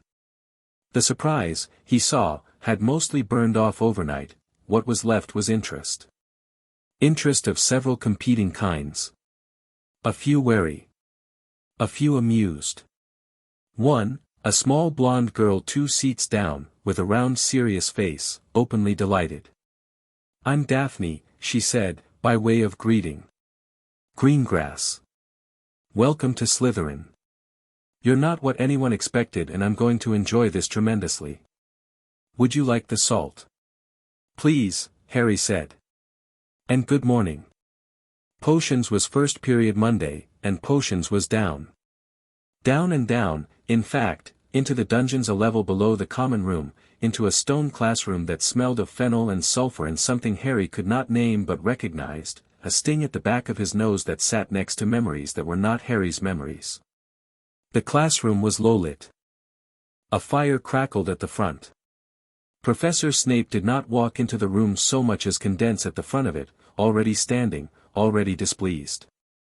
You are here, he said, his voice a long low thread of velvet, to learn the subtle science and exact art of potion-making. There will be no foolish wand-waving. There will be no silly incantations. Many of you will hardly believe this is magic. I do not expect you will really understand the beauty of the softly simmering cauldron, the shimmer of fumes, the delicate power of liquids that creep through human veins, bewitching the mind, and snaring the senses. His eyes slid, without any pretense of doing otherwise, to Harry Potter. I can teach you, Snape said, softly, how to bottle fame, brew glory, even stopper death, if you are not, as I usually have to teach, a pack of dunderheads. His eyes moved on, briefly, only to snap back. Mr. Potter. Sir. Our new, celebrity. The word came out of Snape like a small sour seed. Tell me, if you will, what I would get if I added powdered root of asphodel to an infusion of wormwood. The class held its breath. Hermione's hand, visible in Harry's peripheral vision across the aisle, shot up. Harry ignored it. Harry was thinking. The thing was, he knew the answer. He did not know it as Harry. Harry had not opened the potions textbook. Harry had been in a dungeon for 6 hours total. Harry had been a wizard for 60 days. He knew it as Arthur. No, that wasn't right either. He knew it because the thing inside him that had been Arthur Curry had, a long time ago, studied with healers whose art had been based, in part, on the dried plants of the surface world, and one of the plants you did not mix with one of the plants you did not mix, was wormwood, and the name of the other one was asphodel, and the Atlantean healers had called the mixture the poppy of false rest because it would put a grown man down for 36 hours without dreams. The wizards, Harry decided, probably called it something else. The draught of living death, sir, Harry said, evenly. An exceptionally powerful sleeping potion. Snape's eyes did a small narrow thing. And if I asked you to find me a bezoar, Mr. Potter? Where would you look? In the stomach of a goat, sir. Harry did know that one. He had read it in the textbook. He had a feeling, looking at Snape's face, that Snape knew he had read it in the textbook, and also that Snape was not going to be impressed by either source. And the difference, Mr. Potter, between monkshood and wolfsbane. They're the same plant, sir. Also known as aconite. The classroom was so quiet Harry could hear the fire chewing a log. Snape's jaw set. Not a dunderhead, then, he murmured, as if annoyed at the discovery. Well. 5 points to Slytherin. For being, at least, literate. A pause. Why aren't you all copying that down? There was an undignified scramble for quills. Snape came past Harry's desk, later, as the class began brewing a simple boil cure, and paused. Potter. Sir. 10 o'clock tonight. My office. You will find it. Snape's black eyes met Harry's, for a blink, and what was behind them was not, Harry realized with a start, not hate. It was grief so fierce it had learned to look like hate in order to be walkable with. Yes, sir, Harry said. Snape swept away. Across the aisle, Hermione Granger, who was supposed to be in Gryffindor Transfiguration right now and was in fact boiling her cauldron over with fury at her own delay getting a hand in the air, was staring at Harry as if he had just grown a second head. He thought she was also, perhaps, a little impressed. The rest of the day was easier. Charms with tiny Professor Flitwick, who liked Harry at first sight, said, "You're very welcome here, Mr. Potter, do excuse my squeak, I get carried away," and took off marks from no one. Transfiguration with Professor McGonagall, who demonstrated, to hush the class, her own transformation from cat to woman and back, and to whom Harry said, politely, "That was impressive, Professor," and who replied, "Thank you, Mr. Potter," in a voice that had a small brick of warmth hidden in it. At 4 o'clock, the first years were herded out to the lawn for their first flying lesson. Harry did not need the lesson. He did not know this until his broom, on his command of "up," leapt off the grass, smacked into his palm so hard it stung, and immediately decided that Harry was its preferred person. Madam Hooch, the flying teacher, had her back turned and was bellowing at a boy named Longbottom who had shot 20 feet into the air on a broom that clearly wanted him gone. Longbottom came down hard. He broke his wrist. Madam Hooch rushed off with him to the hospital wing. "Nobody move," she called, over her shoulder. "Nobody move, or you'll be out of this school before you can say Quidditch." Draco Malfoy, who had of course chosen the moment she was gone, snatched up something that had fallen out of Longbottom's pocket, a glass ball with a red mist inside it, and leapt onto his broom. "Think I'll put it on the roof of the greenhouse," he said, kicking off.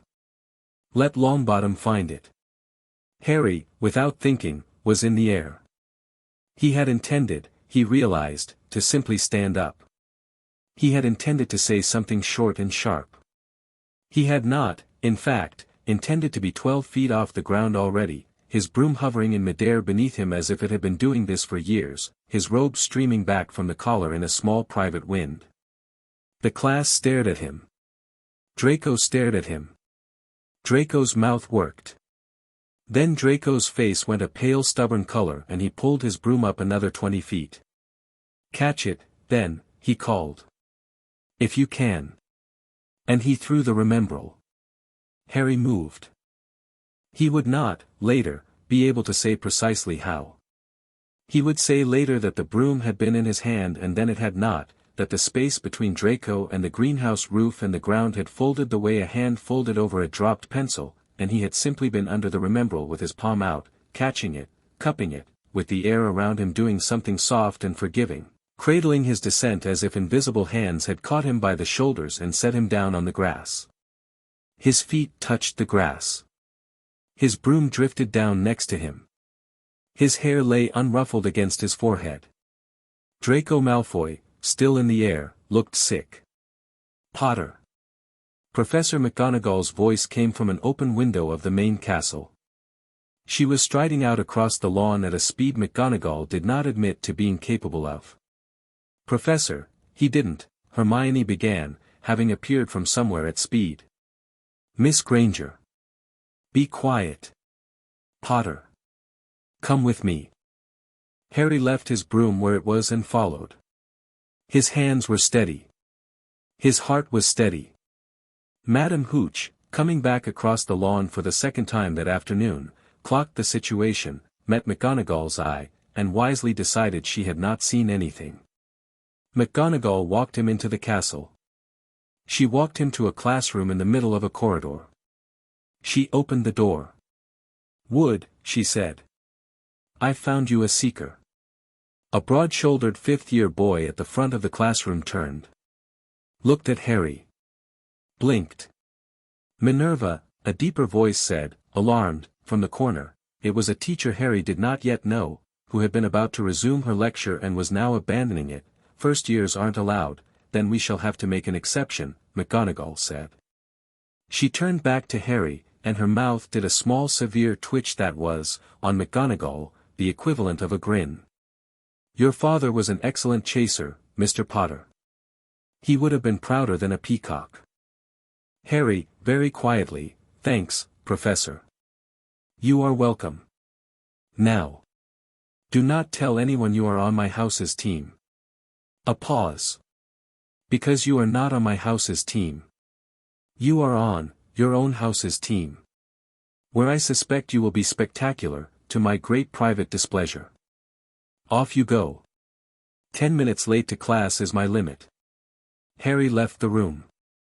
In the corridor, he found Hermione and Ron both waiting for him, Hermione pretending she had been on her way to the library, Ron pretending he was looking for a bathroom. They had clearly run up together and refused to acknowledge it. You're not in trouble. Ron said. No. You're on a team. Apparently. Which one? Slytherin's. Ron looked as if he wanted to throw up. Hermione took a brave breath. Well, she said. We'll just have to beat you, then.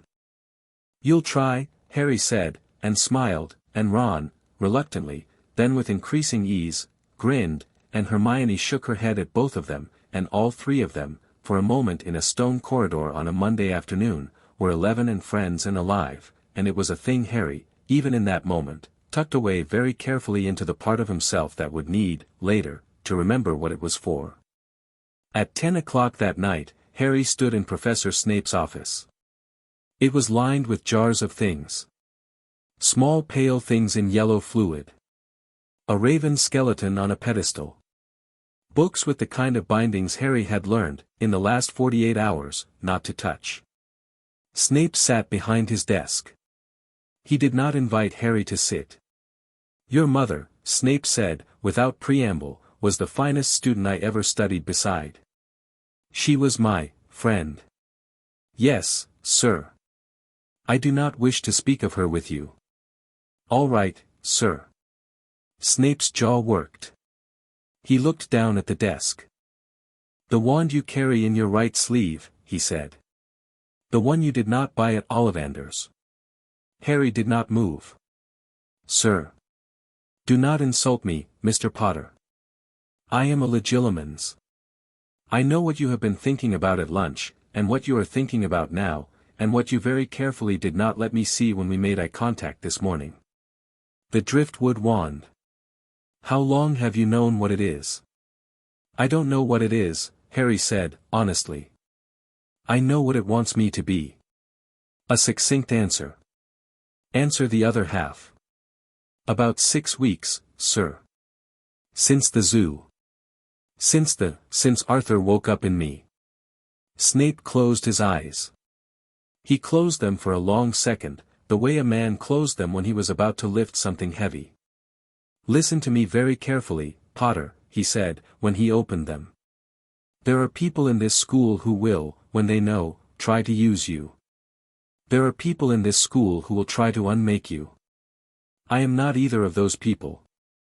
I am, for reasons I will not explain to a child, oath-bound to your mother's memory, and that oath reaches you whether I wish it to or not. Which at present I do not. All right, sir. Twice a week. My office. 10 o'clock. You will come, and you will learn a clemency, the closing of the mind, so that what is in you cannot be taken out of you by any mind quicker than yours. Including mine. Do I make myself clear? Yes, sir. You will not speak of this to the headmaster. Harry, who had been about to nod, paused. Sir, he said carefully. Why? Snape's eyes closed again. Because the headmaster has his own plans for you, Potter, and I will not have you enter them as a pawn. The headmaster is a great man. Great men make appalling mistakes. I will teach you, and you will learn, and you will, for once in your short life, have a place to stand where no one is shaping you. Do you understand? Harry thought about that.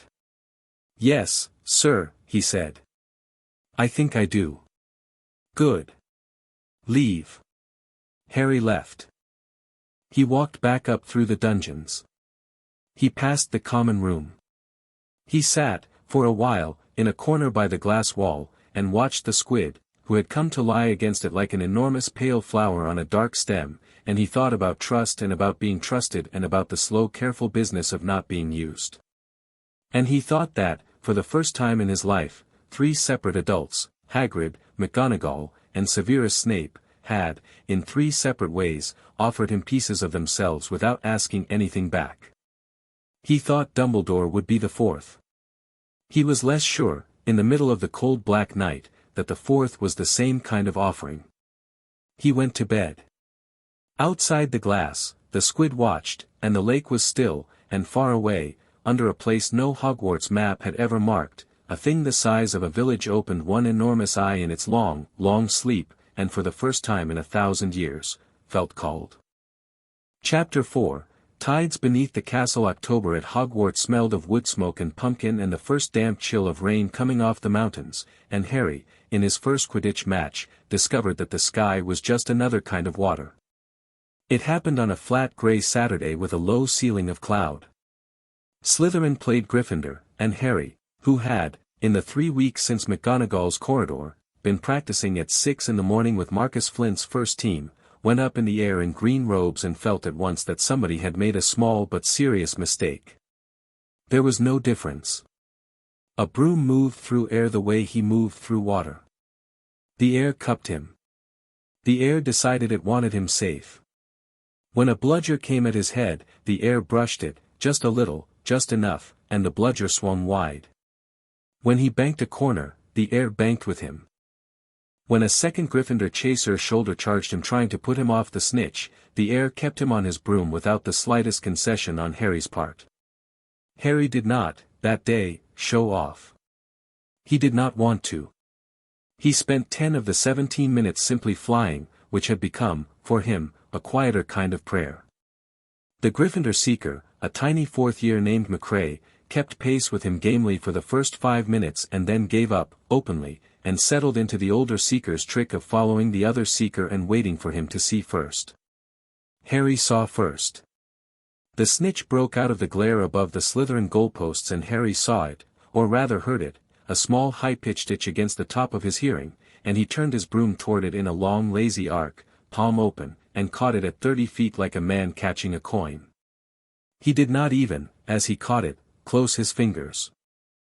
The snitch settled into his palm and stayed, folding its wings in against his skin, the way a mouse settled into a coat pocket. Harry, gliding his broom down to the pitch, looked at the thing in his hand with a small curious smile, and the thing, for all intents and purposes, looked back. The crowd, who had been cheering the whole time, in a low steady roll, had gone slightly quiet, because slightly quiet was the only way they had not yet been. Lee Jordan, the Gryffindor commentator, was doing his professional best not to sound impressed. And, Potter, catches the snitch, 16 minutes 50 seconds, flat, the newest and tiniest Slytherin seeker ever, sorry, Professor McGonagall, I have to say this, is a menace. I'd prefer Phenomenon, Mr. Jordan, McGonagall's voice said, dry and clear over the magical speakers. Phenomenon, sorry, Professor. Phenomenon is what I meant to say. On the high stand, in the staff box, Snape was watching Harry the way a man watches an animal that is behaving, for the first time, the way its grandfather used to. Dumbledore had his fingertips together, a small quiet delight on his face. Quirrell, at the end of the row, was gripping the rail with both hands hard enough that his knuckles had gone white. Harry landed. His team swarmed him. Marcus Flint lifted him off his feet with both hands around his ribs and roared into the general air. Harry laughed. It was the first proper laugh he had had, since Hagrid's shack, in fact. It was a laugh that belonged to a boy who had just spent 17 minutes not being in charge of anything important, and the laugh felt like rain after a long dry summer. 160-10. 17 minutes. Longest match Slytherin had ever put through Wood's Gryffindor team, but only because Flint had insisted Harry slow down twice. Ron Weasley, from the stands, yelled "Ponchen" for a second, Potter, in what Harry was pretty sure was meant to be a playful booing. Hermione Granger met him outside the changing rooms afterwards with her arms crossed. You cheated, she said. I didn't. You cheated somehow. I caught a ball, Hermione. You caught a ball by having air help you. I saw it. You don't sweat when you fly. Your hair doesn't move wrong. Your robe moves wrong. The robe moves like you're underwater. It drifts. Does it? Harry said, genuinely interested. He had not noticed. Yes. Is that a problem? It is an aesthetic problem, Hermione said, furiously. People will start to notice. People have been noticing since September, Hermione. Fine. Noticed more.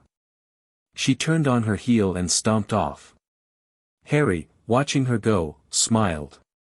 She was not, he had come to understand, actually angry.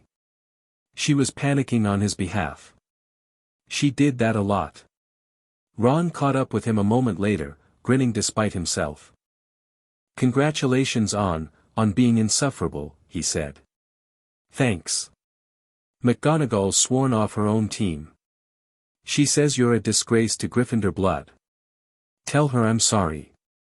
She also said not to worry, because she knows who your mother was. I'm paraphrasing. It was a complicated look.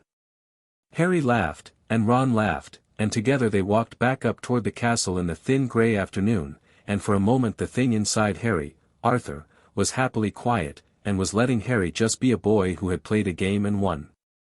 The happy quiet lasted until Halloween. Snape's office, twice a week, in the meantime. Snape did not begin by teaching Harry occlumency. Snape began by pointing at the chair on Harry's side of the desk and saying, sit. Close your eyes. Tell me what you can feel in this room. The fire, Harry said. What else? The candle. The water in the kettle. What else? The water in your skin, sir. The water in mine. The water in the grass outside. A long pause. Open your eyes. Harry opened them. Snape's pale face was very still. Mr. Potter, he said quietly, you are going to have to teach me before I teach you. Tell me what it is to feel water. Use small words. It's like everyone has a name written on them. A really faint name. And the water is a shape that knows the name. So it knows where everyone is, even when I can't see them. I'm sort of, listening to the water listening to people. Snape said nothing. His mouth had gone, briefly, the shape of a man holding back a laugh that might also have been a sob. Right, he said. Right. We will try to teach you, Potter, to lock those names out when you choose to. The mind can be a closed room. We will make yours one. You will, I suspect, be a natural. You have spent 11 years pretending not to feel things, and that is one half of the discipline. The other half is choosing what to feel. We will start with that. Twice a week, Harry sat in that chair. Snape would not let him use his wand. Snape would prick his finger and Harry would have to refuse to flinch. Snape would tell him a thing, small, unkind, surgical, about himself, and Harry would have to refuse to react. Snape would say, "Lily," once, very quietly, and watch Harry's face, and Harry would learn, by the third lesson, to feel the word land in him without any of the falling out of him that wanted to come with it. By the end of October, Harry could keep his face still through anything Snape said. By the end of October, Snape could no longer feel the inside of Harry's mind even when their hands touched. By the end of October, when Harry passed Quirrell in a corridor, the wet small shrieking inside Quirrell's turban, which had been painfully audible to Harry the first dozen times, could be put behind a closed door in his head, and the headache that came with it could be turned off like a tap. Better, Snape said, on the last lesson before Halloween, watching him. Thank you, sir. Don't thank me, Potter. I am paying off a debt to a dead woman. It is not a kindness. I'll pretend you didn't say that, sir, if it's all right. Snape's eyes flicked up. Held Harry's for a very long second. Did not fight him. As you like, he murmured. Sir, Harry said, on his way out. Quirrell. Snape's quill stopped on the parchment. What of him? There is something in the back of his head. Behind the turban. I can hear it. Snape went very still. Listen to me carefully, Mr. Potter, he said, slowly. You will not get within 20 feet of Quirinus Quirrell if you can help it. You will not provoke him. You will not let him provoke you. And you will not, for any reason, speak of what you have just told me to anyone else in this castle. Do I have your word? You do, sir. Good. Out. Harry left. Snape sat for a long time after he had gone, with the quill not moving, and the candles burning down. Halloween at Hogwarts was a feast. The great hall ceiling had become a low orange storm of candlelight. Giant pumpkins sat at intervals along the tables. 1,000 live bats flapped along the rafters. Sir Nicholas had told a ghost story that had made a first-year Hufflepuff sick. Harry had eaten a treacle tart the size of his head.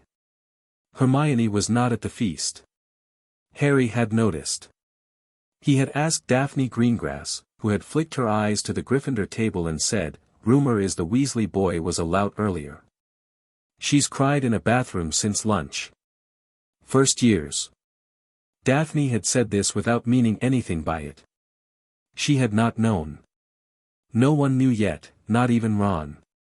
Harry had been lifting a fork when Professor Quirrell had burst through the far doors of the hall. Quirrell came in at a run. His turban was slightly askew. His face had gone the color of old cheese. "Troll," he gasped, unmistakably. "Troll, in the dungeons, thought you ought to know." He fell, theatrically, flat to the flagstones. The hall, for a second, was perfectly still. Then it erupted. Silence. Dumbledore on his feet. Voice huge. Mouth small. The silence did what silences did at Dumbledore's request and sat down. "Prefects," Dumbledore said, "will lead their houses immediately back to their dormitories. Teachers will come with me." Gemma Farley stood up crisply at the Slytherin table. The other prefects did the same. Students began rising, obediently, under a quiet still orderly babble. And Harry, standing up with his house, turned his head toward Ron Weasley, who had frozen halfway off his bench with a dawning expression of horror on his face that Harry, across the hall, understood at once.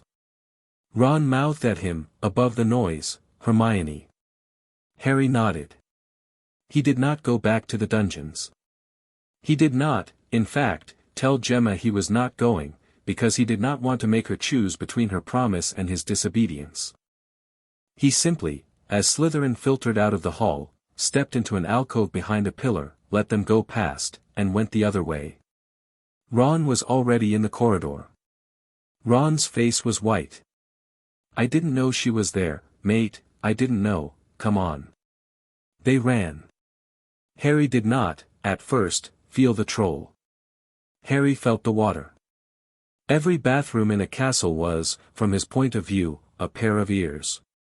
There were 600 of them in Hogwarts, and Harry, at full speed down a dark corridor, could feel the one he wanted the way a person felt a voice they loved in a crowded room, a tug at the middle of his chest. The girls' bathroom on the second floor. 2 taps running. 1 crying. Then he felt the other thing. The troll smelled, in the water, like a bad blood. Oh, Harry thought. Oh, this is not good. They arrived at a corridor that was 2 corridors apart from the bathroom. The smell hit Ron's nose a heartbeat after Harry's. Ron gagged. The troll was coming the other way, 12 feet tall, club bigger than Ron, shoulders the size of a small cow, and about 30 seconds from the bathroom door. "In here, in here, in here," Ron hissed, grabbing Harry's sleeve and hauling him into a broom cupboard. The troll thundered past. They watched it through the crack in the door. The troll stopped. The troll sniffed. The troll turned, and went, with a terrible gentle curiosity, into the girls' bathroom. Somebody inside the bathroom screamed. Harry and Ron hit the corridor at the same instant. "Wands out." Ron had his halfway up in his hand and was already crying. Harry was cold and still and moving. Arthur was awake. Arthur had killed trolls before. Arthur had not liked it, but he had done it, and he could feel the shape of the troll in the water on its skin, in the water in its blood, in the water in its eyes. He did not need to hurt it. He needed it to stop. The troll had Hermione against the far wall, snarling. Hermione had ducked under a sink, wand up, wand shaking. Hermione did not scream when she saw Harry. Hermione, good, steady Hermione, shut her eyes for a single second and opened them, because she had decided to be useful if she could. "Ron," Harry said, low, "keep its eyes on you." Are you, Ron?" Ron Weasley, crying, raised his wand and shouted, "Oi! Ugly," and threw a roll of toilet paper at the troll's head. The toilet paper bounced uselessly off the troll's ear. The troll turned. The troll lifted its club. Harry, behind it, flicked his wand, his driftwood wand, which had been in his right sleeve since breakfast, because he had learned in October to keep it there always, at the row of sinks. Every tap in the bathroom opened. Every tap. Every last seam of plumbing that had anything to do with water within 20 feet of Harry Potter opened at once. 24 spigots, hot and cold, full blast. The water, and this was a thing Harry was starting to understand about his own talent, did not simply come out. It organized. It arrived in a single rolling wave, knee-high at first, then waist-high on a boy, and the wave did not go toward Hermione, and it did not go toward Ron, and it did not splash. It wrapped the troll. Harry watched it. Hermione, under the sink, watched it. Ron, frozen, watched it. The water rose up the troll's legs. It rose up the troll's waist. It rose up the troll's chest. It rose up the troll's neck, and here the troll, who was not a fast thinker but was a fast reactor, began to panic, swinging its club at a thing it could not hit, roaring. The water went up its nose. Harry did not, in the end, drown the troll. He considered it, for a single cold adult moment, and decided against. He let the water lift. The water, a single rolling fist, picked the troll up off its feet and held it suspended in the middle of the bathroom, limbs flailing, club flailing, 3 feet above the tile, a fat helpless gray infant in a silver cradle. "Ron," Harry said, not turning. "Its head. Hit its head. Anything." Ron, blinking through tears, raised his wand, pointed it at the troll's club, and shouted, only half remembering the incantation, only half convinced it would work, Wingardium Leviosa. The club leapt out of the troll's fist. Rose. Hung in the air. Fell.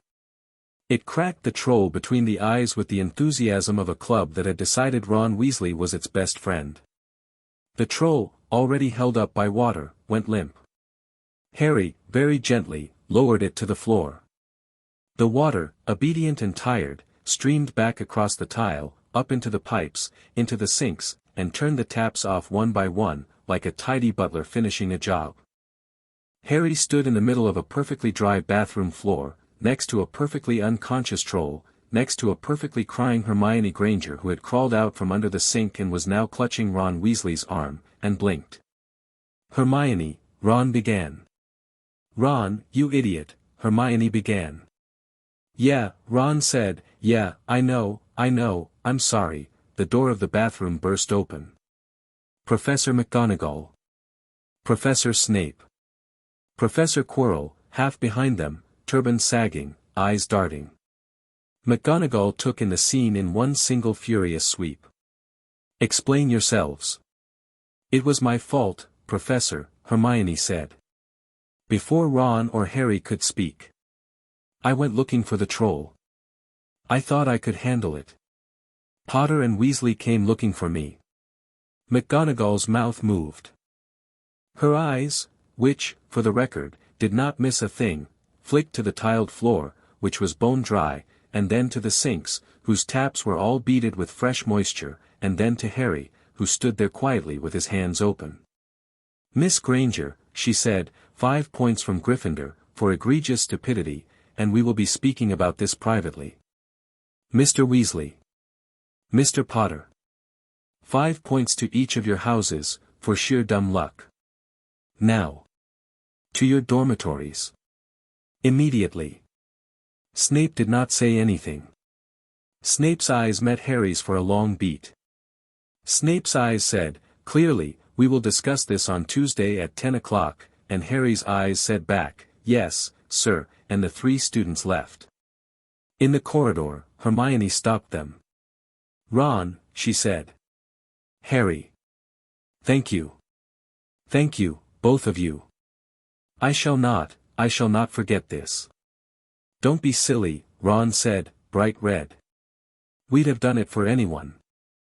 "We would," Harry said, and it was true, but Hermione's eyes had gone to Harry's face, and Harry's face did not look like the face of a boy who had just done a thing for anyone. He had done it for Hermione. He had also, he felt, and the thing inside him agreed, done it for a bathroom. For a floor. For water. "Harry." Hermione's voice was very careful. "We need to talk. Tomorrow. Please. Not in the library, somewhere no one will overhear. I know what you are." Harry felt Arthur inside him, still warm from having been used, lift his head. "Do you?" he said. "I've been reading." Hermione's face was the pale steady face she got when she had been clever and wasn't going to be argued with. "Of course I've been reading. 4 weeks. And I think, I know who Arthur Curry is. Or was.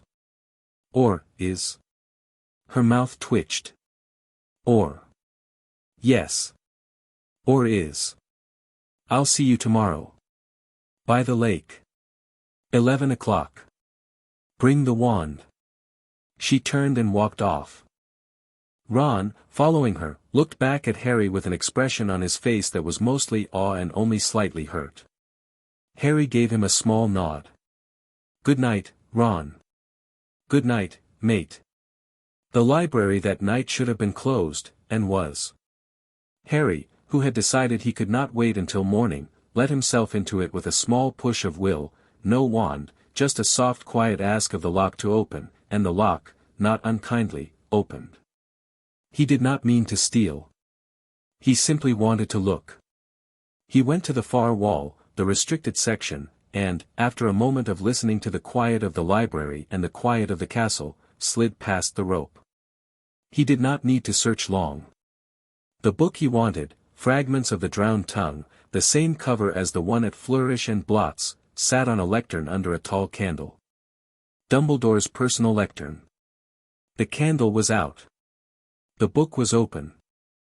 It had been opened to a page about the 7 kings of Atlantis, and the chain of their reincarnations, and the names of the most recent ones, and the last 3 entries in the chain had been struck through.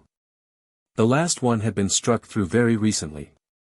In ink that Harry could smell was Dumbledore's ink. The last one said, Arthur Curry. The last Sea King. Died at his post, 19, Pacific, after halting the Black Trident Rising. Line extinguished. Below that, in the margin, in a hand Harry recognized as Dumbledore's, was a single tight note, not extinguished. See Child Potter. Scar anomalous. Conch resonates. Harry stood in the darkness of the restricted section, one hand flat on the page, and he did not know, would not know for some years, whether the Dumbledore who had made that note was a man already scheming, or a man already worried for him, or both. He read the page. He read the pages around it. He learned, at 2 in the morning on the 1st of November, that he had lived 7 times on a throne under the sea, and that the last time he had died trying to stop something called the Black Trident Rising, and that nothing, in any of the books ever written, had said what was supposed to happen when a Sea King reincarnated into the body of a prophesied infant savior on the other side of a continent on the same night the continent's worst wizard had tried to kill the infant and had, instead, by accident, lost most of his own self. Harry closed the book. He put it back exactly where he had found it. He closed the door of the restricted section. He went to bed. He lay awake. Beside him on the pillow, the driftwood wand lay warm. The spiral on it pulsed, faintly, once, twice, 3 times, a slow heartbeat. He met Hermione by the lake at 11. It was November the 1st, and the air had the thin raw bite of an English morning that had just decided winter. The lake was grey and smooth. The castle loomed up behind them, and at the shore a long strip of wet black sand made a thin line between the land and the water. Hermione was already there, wrapped in a scarf the Weasleys had knitted her and that she had not yet taken off since being knitted it. Ron was there too. Harry had not expected Ron, but Ron was stubbornly there, hands in his pockets, jaw set. I told him, Hermione said. He said he was coming. I couldn't stop him. Didn't try that hard, Ron added. Fine, Harry said. All right. What did you want to say? Hermione took a deep breath. You are the reincarnation of a man called Arthur Curry, she said, who was the king of a place called Atlantis, which is under the ocean, and which the wizarding world has known about for 3,000 years and has agreed, for reasons of treaty and also cowardice, not to say exists in any book a child will read. I found this in a book in the Muggle section of the library under a shelf in a part of the castle we are not supposed to use. There are 7 volumes. I read 4. I am writing a list of questions and I would like to ask you most of them. Ron said, Muggle Atlantis? Not Muggle Atlantis. Wizarding with a border Atlantis. I'll explain. Harry. Is it true? Harry looked at her. He looked at Ron. He looked at the lake. Yes, he said. I think so. I thought so, Hermione said, quietly. All right. Second question. The castle was built on this lake on purpose. On top of a water that connects, via rivers we mostly do not map, to an older series of water passages that were, according to one of the books, abandoned when the Sea Kings were killed off. The squid is one of your squids. Isn't it? A servant of your old court. Something like that, Harry said. Third question. The scar. What is in your scar? Harry had not told Hermione about the scar. Harry had not told anyone about the scar. How do you know there's anything in it, he said. Because I can see it brighten when you are doing something that involves your other self, Hermione said. And nobody else can, I think, except the headmaster, and I have a theory about that. Harry. Please. He looked at the lake. There is a splinter, he said at last. I can feel it. It's not me. It's a piece of, whoever killed my parents. It got stuck. When the killing curse broke on me it left, a bit of him. And my mother did something to the bit. I don't know what. But the bit is, mine, now. It's caught. It's asleep. And it, sometimes dreams. Is it dangerous? Maybe, Harry said. Not to me. But to someone. If the bit of him, ever woke up completely. If it found its body again. Then yes. Very. Hermione's face, her clever, reading, argumentative face, had gone very pale. Ron looked slightly green. All right, Hermione said. Fourth question, Hermione, Ron said. Not today. Not all of them today. Look at him. Hermione looked at Harry. For a second she closed her eyes. Yes, she said. Yes. I'm sorry. I'll give you a list. Later. At your pace. Thank you. They stood for a while, the three of them, with the grey lake in front of them. Then Harry, because he could feel something waking at the far shore, and because he had been asked, silently, to come, turned toward the water. Can I show you something, he said. They followed him. Hermione wide-eyed. Ron, to his credit, not flinching. Harry walked down to where the sand met the lake, and he stopped, and he did not walk in. Instead he crouched, and he put his fingers in the water up to the wrist, and he spoke, softly, a few words Hermione did not recognize and Ron did not either and Harry himself half recognized. The water darkened 6 feet out. The water lifted. The surface parted, and out of the water came a person. Or a person-shaped thing. The shape was lean, long, pale silver blue under the eyes, and the eyes were green-black and steady. The hair was a fall of something like kelp, pale and alive. The shoulders were broad under a thin shirt of something scaled. In the creature's hand was a short trident. It was, Harry realized, a merman. Not the kind in old paintings. A real one. Tall. Solemn. Old. Capable, by the look of him, of eating Harry alive and calling it a snack. The merman saw Harry. The merman dropped, in a single clean motion, to one knee in the shallows, and bent his head. My lord, he said, in a voice like a deep note struck on a bronze instrument. You have come. Behind Harry, Hermione Granger, who was a young lady who had been told, for years, that she read too much, sat down very slowly on the cold sand. Rise, Harry said, softly. The word came out of him without effort. It had been in him for 11 years. The merman rose. I am Kether, he said, of the line that watched these waters when your predecessors walked them. We have held your throne vacant 600 years. We heard the tide move, 3 months ago this weekend, and we knew. We have been patient. We did not wish to frighten your school. I appreciate that. You are a small boy. Yes. You carry the soul of the last king. I do. And a fragment of an enemy.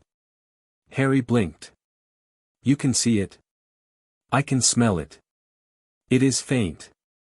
It is asleep. It is afraid of you. Kether's eyes did not flicker. I am relieved that it is asleep. It is an old kind of darkness, my lord. It is an old family name. We know it under a different face than you do. The wizard called Voldemort is only the latest robe it has worn. Harry felt his spine straighten. He felt Arthur, the whole of him, snapped sharply to attention. "Say that again," he said. "The fragment in your scar," Kether said, "does not belong to Tom Marvolo Riddle. It inhabits him. He is not the first it has inhabited. We lost a king to it in the year your surface people call 1374. We lost a queen to it before that. Its name, in the drowned tongue, is Orm who was not Orm, and I will not say more of it today. My lord. I tell you this because you should know you have fought it before. You have fought it before, and you have, twice, beaten it back. It has hated you for a long time.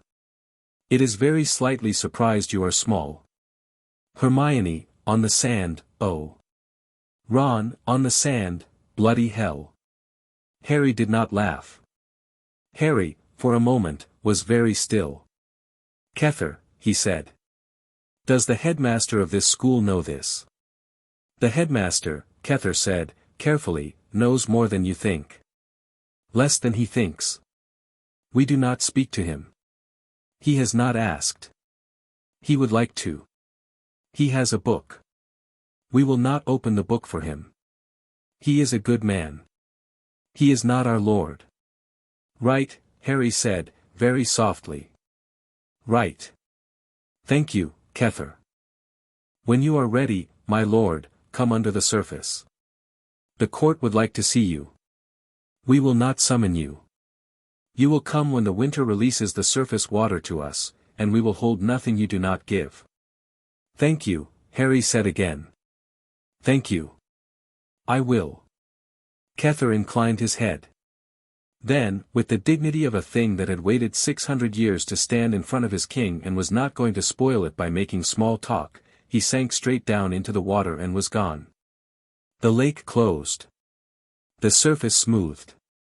Harry, on the sand, with his palms still wet, turned to his two friends. Ron, wide-eyed, opened his mouth, closed it, opened it. Mate, he said, finally, you are properly weird. Harry let out a small shaky laugh. It was an 11-year-old's laugh. It was the first he had had, that morning, that was not a king's. Hermione, on the sand, who had been half crying in a distinguished way for several minutes, got up, wiped her face, and looked at him with a small hard determined expression. Right, she said. Right. Here's what we're going to do. Hermione. Let me finish. We are going to be your friends. Not your subjects. Not your research subjects. Your friends. Which means we are going to ask you how you are, not how your power is. We are going to do our homework and we are going to make Draco Malfoy's life an acceptable amount of difficult. We are going to, in private, work on what you are. We are going to, in public, be 3 first years in 3 different houses who are not, at all, doing anything out of the ordinary. Agreed? Agreed, Harry said, with a small warm feeling crowding his chest. Agreed, Ron said. Good. Hermione's mouth did a stiff little smile. I also have a list of 31 questions for Kether. Do you think he'd come back? Harry laughed. It was, this time, closer to the laugh Hermione had meant him to have. That evening, Harry walked the corridor from the library to the great hall and felt, as he passed the bottom of the stairs up to Defense Against the Dark Arts, a spike of pain across the scar. He stopped. The pain was not coming at him. It was going past him. It was a seep, not a strike. Something in Quirrell's classroom upstairs had noticed him going by and was straining to see him. He could feel, quite clearly, the thing in the back of Quirrell's head tilting toward him. He could feel its hunger. He could feel, just for a second, the delicate wet sound of a thing that had not eaten in a very long time. He put the door in his mind between himself and the thing. It was the first time he had done it under pressure. Snape had taught him, over and over, the shape of the door. He had practiced it on the fire, on Daphne Greengrass's small attempts to be subtle, on the wide bland curiosity of the portraits in the Slytherin common room. Now he used it on a fragment of a Dark Lord. The thing in Quirrell's head pressed against the door. The door held. The thing, baffled, fell back. Harry stood in the corridor for a few seconds, breathing. Then he carried on down to the Great Hall, and ate dinner, and did not tell Ron and Hermione until after, and when he did, Hermione, who had been working on her own copy of the Defensive Charms book all afternoon, said, "We need to bring this up with Dumbledore." "Not yet," Harry said. "Harry, not yet, Hermione. Trust me. There are reasons." She looked at him for a long time. She did not, in the end, press. She had learned, over the last 2 months, that Harry was not, exactly, a boy who made decisions lightly. She had learned, in particular, that when the Arthur voice moved in him, the decisions he made were the decisions of a person who had been in charge of other people's lives, and had learned, very painfully, when to act and when to wait. "All right," she said. "But we will tell someone." "We'll tell Snape," Harry said. "We already have. He knows." "Snape?" Ron's face went through a number of expressions. "Snape?" "Long story," Harry said. "I'll explain. Honestly." Far above the three of them, in the window of the highest tower, Albus Dumbledore stood watching a lake that had, a moment ago, produced a merman, and which had, 2 minutes ago, accepted a boy. His hand was on the frame of the window. His breath, when it came, was a little white cloud in the cold air of his study. He turned from the window. He sat down at his desk. He took out a piece of parchment. He wrote, at the top of it, in his neat angled hand, "Plan for Harry Potter, revised." Then he stopped, and looked at the words, and, after a long time, struck them through with a single clean horizontal line. He wrote, under them, "Plan with Harry Potter, revised." He looked at the small change for a long time. He nodded, to himself, once, and began to write. He wrote, and wrote, and wrote. He wrote 4 sides of parchment and then a 5th. Every so often he paused, looked up, and watched through the window as the squid, one long pale tentacle out of the lake, laid itself across the surface of the water in the shape of a perfect half-crown. When Dumbledore had finished writing he did not burn the parchment, as he might once have done. He folded it into an envelope. He sealed the envelope. He wrote on the front, in the clear clean hand of a man making, for the first time in many years, a promise to someone else, for H.J. Potter, to be opened when he is ready to read it. He put the envelope in a drawer of his desk. He went to bed, for the first time in several weeks, at an hour a man his age should go to bed. He dreamed, that night, of a boy standing on a black shore with a trident in his hand and a scar on his forehead and a very old quiet look on his small face. He dreamed the boy turned to him and said, without reproach, "You were wrong, you know. And you will be wrong again. And I will forgive you. But please, please, not too many more times." He woke at dawn. He did not, when he stood up, know yet what he would do. But he knew, for the first time in 50 years, that he did not know. And that was, he was surprised to find, very nearly a relief. Chapter 5, The King Returns. The thing about Christmas at Hogwarts, Harry realized, was that the castle was both emptier and fuller at the same time.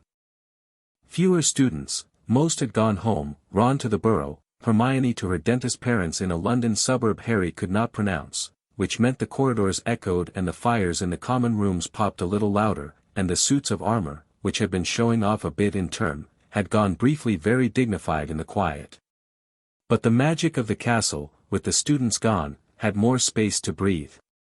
Paintings came out of frames and wandered into each other's gardens. Staircases moved faster. A ghost Harry had never met before, the Grey Lady of Ravenclaw, drifted past him in a corridor one afternoon and, unexpectedly, paused, and inclined her head to him, and drifted on without a word. Harry, who had not gone home because he would not have gone back to the Dursleys if the Dursleys had been the last family on earth, was alone in the Slytherin dormitory on the morning of the 25th of December. He had slept in. He woke to a pile of small wrapped things at the foot of his bed. He stared at them for a long time. Then he reached out one hand, very slowly, and touched the nearest one, as if it might dissolve. It did not dissolve. "Oh," Harry said, to no one, softly. He opened them one at a time. A knitted jumper from Mrs. Weasley, who had never met him, dark green, with a great golden H on the front. A small bag of Bertie Bott's from Ron with a Christmas card that read, in Ron's terrible handwriting, "Don't ask what I ate, just know I had to." A book from Hermione on basic defensive charms, with 53 sticky notes in the margins, in 3 different colors, with her handwriting, "Harry, start here, Harry, this one is apparently useful but I can't see why, Harry, practice this one a lot." A beautifully bound little book of Atlantean poetry from Hagrid, which Hagrid could not possibly have chosen on his own, which meant someone at Hogwarts had helped him, and which had a small note inside the front cover that said, "You'll know how to read it, won't you, Harry? Happy Christmas, lad." And a parcel without a tag. Harry turned it over in his hands. Paper, brown, plain. No sender. He opened it, a little cautiously. It was a cloak. Silvery gray. Liquid heavy. When he picked it up, it ran over his hands like water, and for a moment Harry thought, with a small jolt of recognition, that somebody had sent him a piece of his own element, but no. The cloak was not water. The cloak was itself. It was a perfectly ordinary magical object, and a very extraordinary one. He threw it over his shoulders. He looked down. His body was gone. There was only his floating head and, peeping out, a pair of feet in green pajamas. There was a note on the floor. He picked it up. In narrow slanted handwriting it said, "Your father left this in my possession before he died. It is time it was returned to you. Use it well. A very Merry Christmas to you." There was no signature. There did not need to be one. Harry had seen that hand on the margin of a book 2 months ago. He stood in the greenlit Slytherin dormitory with an invisibility cloak over his shoulders and a small letter from Albus Dumbledore in his hand. He stood there for a long minute, and the thing inside him, the Arthur thing, older and wiser than Harry and usually patient with Harry's surprises, stirred, alarmed, and said, very clearly, "Careful." Harry said, quietly, "I know. He is good. I know. He is also doing something. I know. Then don't use it where he can see you using it, my lord, until you have taught yourself what it is for." Harry folded the cloak away, neatly, into the bottom of his trunk. Then he went downstairs and had Christmas dinner with the 9 students and 6 teachers who had stayed, and he pulled crackers, and he laughed, and he wore a little silver paper crown at his place, and nobody, not even Snape, at the far end of the table, dour and beautiful in a clean black collar, said anything about the fact that the small crown fit him better than it should have. Late that night, with the castle asleep, he took the cloak out again. He did not go to the library. He did not go to the restricted section. He had learned his lesson there. He went instead to a corridor he did not know on a floor he did not often use, because he had been letting the castle pull him for about half an hour, and the castle was pulling him somewhere. At the end of a long disused corridor, behind a door that was only a door because the castle had decided, tonight, to be, was a room that had been a classroom once. Now it was empty but for a single tall object draped in a dust cloth. Harry pulled the cloth away. It was a mirror. An enormous mirror, gilt-framed, taller than a tall man, carved along the top with a language Harry could not read and could, in the Arthur part of him, read at once. "I show not your face, but your heart's desire." Harry stepped in front of it.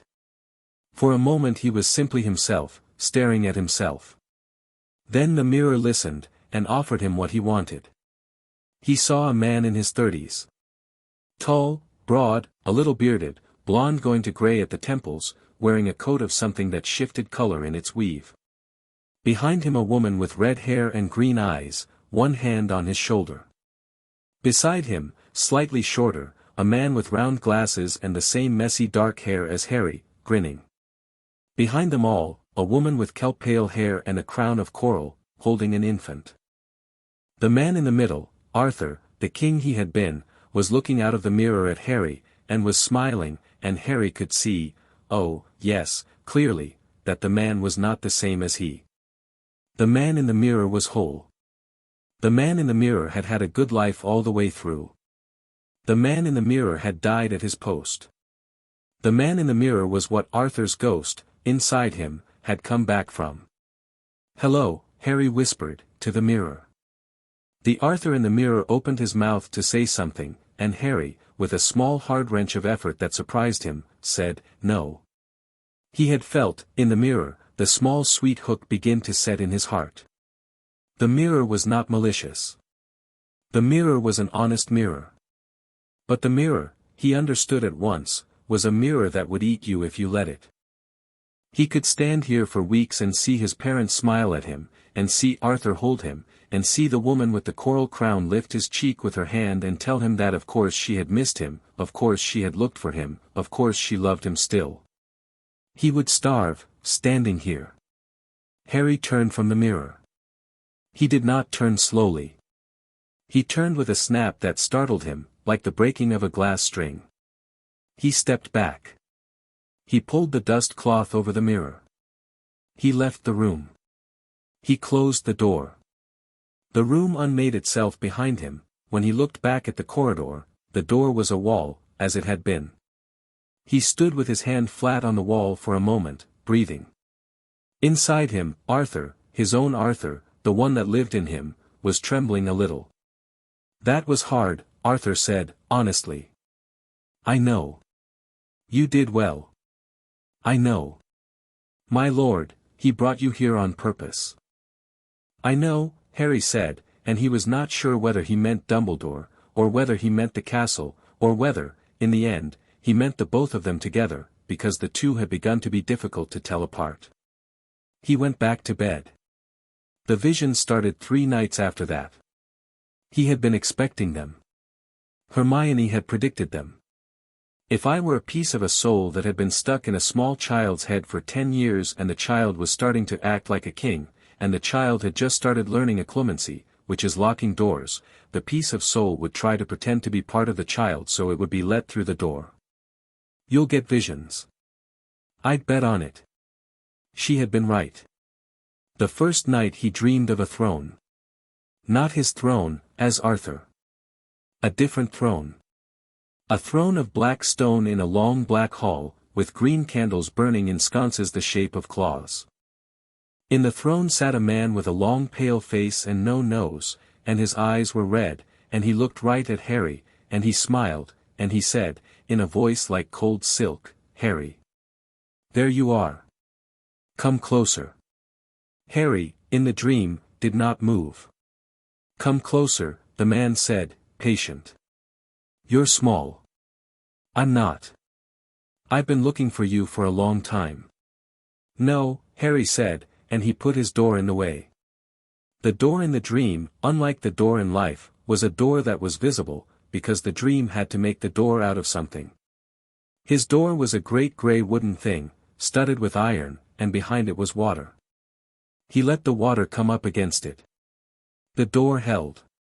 "Clever boy," Voldemort said, from beyond the door. "Oh, clever, clever boy. You know I am here, then. You know I have been here." "I know," Harry said. "And you know you have something of mine. In your scar. I have a great deal of things. You," Voldemort said, still patient, "have a very specific thing. Give it back, and I shall let you be." "No," Harry said. The man on the throne smiled again. This smile was a little less polite. "We'll see about that, Harry Potter. We'll see about that." Harry woke. His door, his real door, his mind door, was intact. But the frame was warm, as if something had been leaning on it very hard for a long time. He wrote to Snape that morning. He did not send the letter. He walked down to the dungeons and slid it under Snape's office door before breakfast. At lunch, he got a reply, folded small. It said, "Tonight. 10. Do not be late." That night, Snape taught him a second door. And a third. By the end of the first week of January, Harry had 4 doors in his mind, and he could shut all of them at once, and the thing in Quirrell's head could not get anywhere near him. Hermione, when Harry told her, said, in her quiet fierce way, "Good. Excellent. I'm researching what his next move will be." Ron said, "Blimey, mate, you need a day off." Harry said, "I do." He took one. He went to the lake. It was the 3rd Saturday in January. The lake had been frozen for a month at the edges, and the ice was thick but not as thick as it had been. There had been 3 days of south wind and a little sunshine.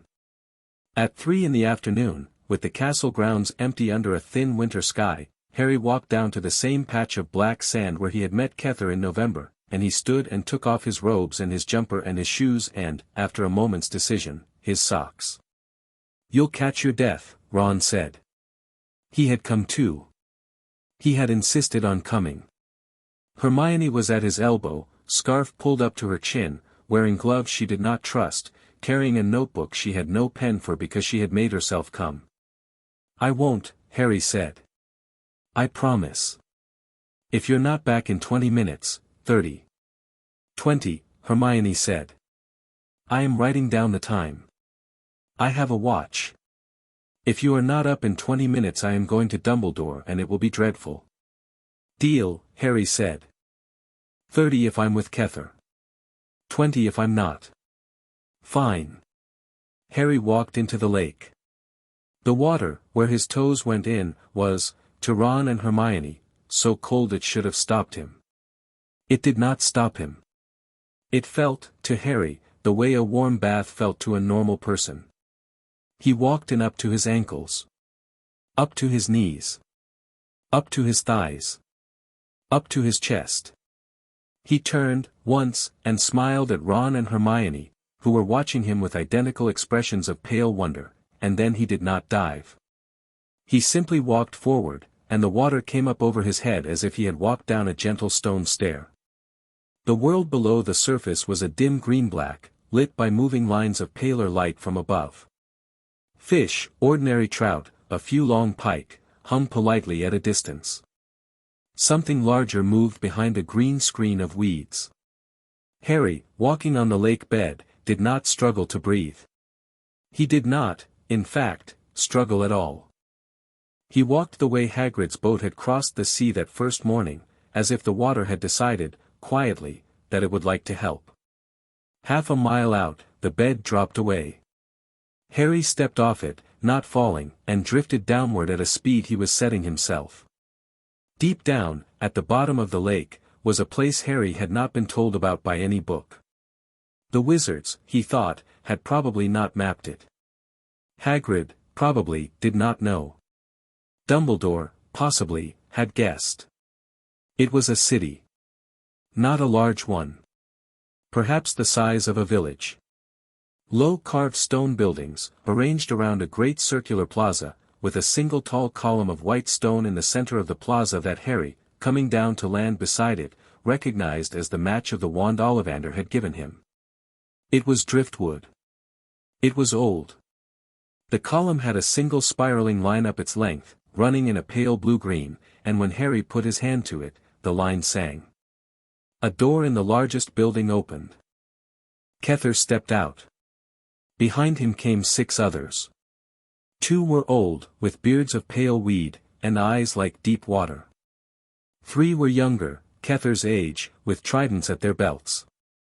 1 was a child, a mere child, about Harry's own age, who stared at him with the direct, frank, curious stare of a person who had never been taught to pretend they weren't staring. Her hair was a pale silver. Her tail was banded with blue. "My lord," Kether said. "Welcome to Marmora. The last of the drowned halls in the British Isles. There are others. You will see them. This one was the smallest, and therefore the one that survived." Harry walked into the plaza. The merfolk bent their heads, and he did not, this time, tell them to rise. He let them stand. He understood, now, the weight of the bow. It was not to him. It was to Arthur. And Arthur was owed it, and to deny them the paying of it would have been a rudeness that was not his to give. They spoke. He would not, later, be able to tell Hermione the half of what they said. The oldest of the merfolk, a woman named Tethys, held out a cupped hand. In the palm of her hand was a piece of something. Metal, or not metal. 3 inches long. Curved like the base of a much larger object. When she gave it to Harry, it was as heavy as a small stone, and when he closed his fingers around it, he felt, for the first time since the zoo, a thing answer him that was not water and not air. The trident, Kether said, beside him. Lost when our last king fell. 12 fragments in 12 safe places around the world. One was ours to keep. We have kept it. It is yours. The trident? Harry said. The trident. Your trident. It will not, forgive me, my lord, work whole in your current hand. The hand of a child. But it will work, a little, in pieces. A calling piece. A defending piece. A piece that, when you find yourself alone in a dark room with a thing that ought not to be there, will be a small steadying thing to carry. Bring it home. Harry closed his fingers around the piece. It hummed, faintly, once, a single low note, and went quiet. Kether, he said. My lord. You said, in November, that the fragment in my scar, it has, worn other faces. You said a name. ORM who was not ORM. Yes. Tell me about him. The shortest version, please. Kether glanced at the old woman. She nodded, once. In the first age after the fall, Kether said, there was a prince of Atlantis called ORM, who was your old self's half-brother, and who loved and hated him in equal measure as brothers sometimes do. ORM died a brother's death, not worse than that. But in the 4th age, a shadow took ORM's name, and the shadow was not ORM at all. The shadow was a thing much older than Atlantis. A thing that had been old when the first sea was new. The shadow called itself ORM to deceive Arthur, and Arthur, your last self, knew it for what it was, and he fought it, and he pushed it out of our oceans, but he did not kill it, because it cannot be killed by a weapon alone. It must be killed, by a choice. By somebody giving up what the shadow wants, and meaning it, and losing it freely. The last Arthur gave up his life to do it. The time before that, a queen did. The time before that, a merman. The shadow has ridden 7 hosts since it first pretended to be ORM. The latest is a wizard. The wizard calls himself Voldemort. The wizard is small, small enough that it thinks, now, he can be eaten whole. He is not. The shadow will stay with him only as long as it has to, and then it will come for a larger host. Perhaps, forgive me, you. Harry went very still. Me. You are, at present, the natural home for it. You carry in Arthur's soul. It knows that soul. It loves that soul, in the way it loves. It would like to be the mind behind you, and let you do all the work. Harry thought about this for a long time, standing in the plaza of a drowned city, while the merfolk stood around him and waited. What do I do, he said. You do not let it in, Kether said, simply. You do not show it your full face. And when the time comes, because a time will come, you choose the right thing, and you do not flinch. That's not much of an instruction. It is all the instruction there is, my lord. Kether's mouth almost smiled. It has always been all the instruction there is. Harry nodded. He looked down at the piece of the trident in his hand. 3 inches of ancient metal, humming faintly. A small steadying thing to carry. Thank you, he said. Thank you, my lord, Kether said. You have come to us. You did not have to. I did have to, Harry said. I just didn't know it yet. He walked back up the lake bed the way he had come. He stepped out of the water, dry, because he had told the water he would like to be dry when he came out. He dressed. He tucked the piece of trident into the inner pocket of his robes, where it sat against his ribs, cold then warm then cold then warm, like a heart beating next to his. Hermione was on her feet. Her face was complicated. 17 minutes and 31 seconds, she said. Also you are not wet. No. How? I asked. You asked. I asked. Nicely. It's a surprisingly big part of it. Ron began to laugh. He laughed all the way back to the castle. That night, Harry, Ron, and Hermione went together to Hagrid's hut to get him to tell them, out loud, everything he knew. It was easier than they expected. Hagrid had had too much mulled mead. Hagrid had been, Harry suspected, waiting for them to ask. Hagrid sat them in front of a fire that was dragon hot, and fed them rock cakes of the sort that had to be soaked in tea to eat, and, when Harry asked him about the thing in Vault 713, and whether it was in the castle now, and what it was, Hagrid's face went pink then white and he said, now that's, ye've no business knowin', and then, in a smaller voice, it's a stone, Harry. That's all I'll say. A stone of Flamels. Nicholas Flamel.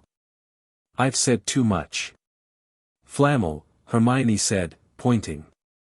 She had come armed with an entire stack of books and a list. I've said too much. I've said, blimey, Don, breathe a word, all three of ye. Not a word. The headmaster would skin me. We won't, Hagrid, Harry said, gently.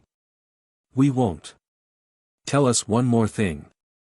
Who's guarding it? Apart from Dumbledore? Oh, teachers. Hedges. A few dozen bits old magic. A troll, but, not that one, a bigger one. A three-headed dog, name's Fluffy, I got him off a Greek chap in a pub, you got him off a Greek chap in a pub, Ron said, in a voice of real appreciation. And? Harry said. And, Hagrid leaned closer. And me own Norbert, if he grows up quick enough. I've an egg, in the fire, and I've been warm in it, and, by June, Hagrid, Hermione said, scandalized. A dragon? He's a beauty, Hermione. Norwegian Ridgeback. I've known him a week and I've given him a name already. He rolls over when I talk. Hagrid, that's illegal. Well, Hagrid. Harry put a hand on Hagrid's forearm. We'll help you find him a home. A proper one. There are reserves. Ron's brother Charlie. Ron's face brightened. Charlie, in Romania, works with dragons, Hagrid, we can send him to Charlie, properly. No mess. No ministry. I'll write tonight. Hagrid, whose eyes had been getting wetter and wetter, wiped his face with the back of his enormous hand and said, You're good kids. You're good kids. I knew yeah was the moment I saw yeah. All of yeah. Harry, who had the piece of trident against his ribs, and who had, earlier in the afternoon, watched a unicorn cross the forbidden forest from a high window and felt the wrongness in the air behind it, said nothing for a long moment. Then he said, Hagrid. Does anybody in the forest know we've had unicorn trouble? Unicorn trouble? Hagrid's brow furrowed. No. No, Harry, I'd have seen it. A dead unicorns, that's a bad thing. Keep an eye out. I will, Harry. I will. On the 15th of February, Quirrell made his first move. It was not the move anyone expected, and Harry had Snape to thank for being ready for it. In the middle of a defense against the dark arts lesson, a routine demonstration of a counter-curse, with Quirrell standing behind a lectern and Harry in the third row, Quirrell looked up at Harry, and for an instant his eyes were not his eyes. Harry had all 4 doors up already. He had been running them, low and quiet, since breakfast. The thing inside Quirrell, the shadow, Kether's voice in Harry's memory, threw itself against the doors like a great weight falling from height. The doors held. Quirrell, above the lectern, did a very small strange thing with his face. His eyes rolled back. His mouth opened. A breath came out of him that was not his. Then he jerked upright, swallowed, stammered, Please, everyone, read pages F41T-44, the C counter curse for hexes, I am must, he fled the room. Harry sat where he was, heart calm.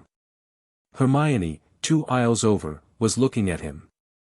After class, Harry found Snape in his office. He tried, he said. In class. He tried to get in.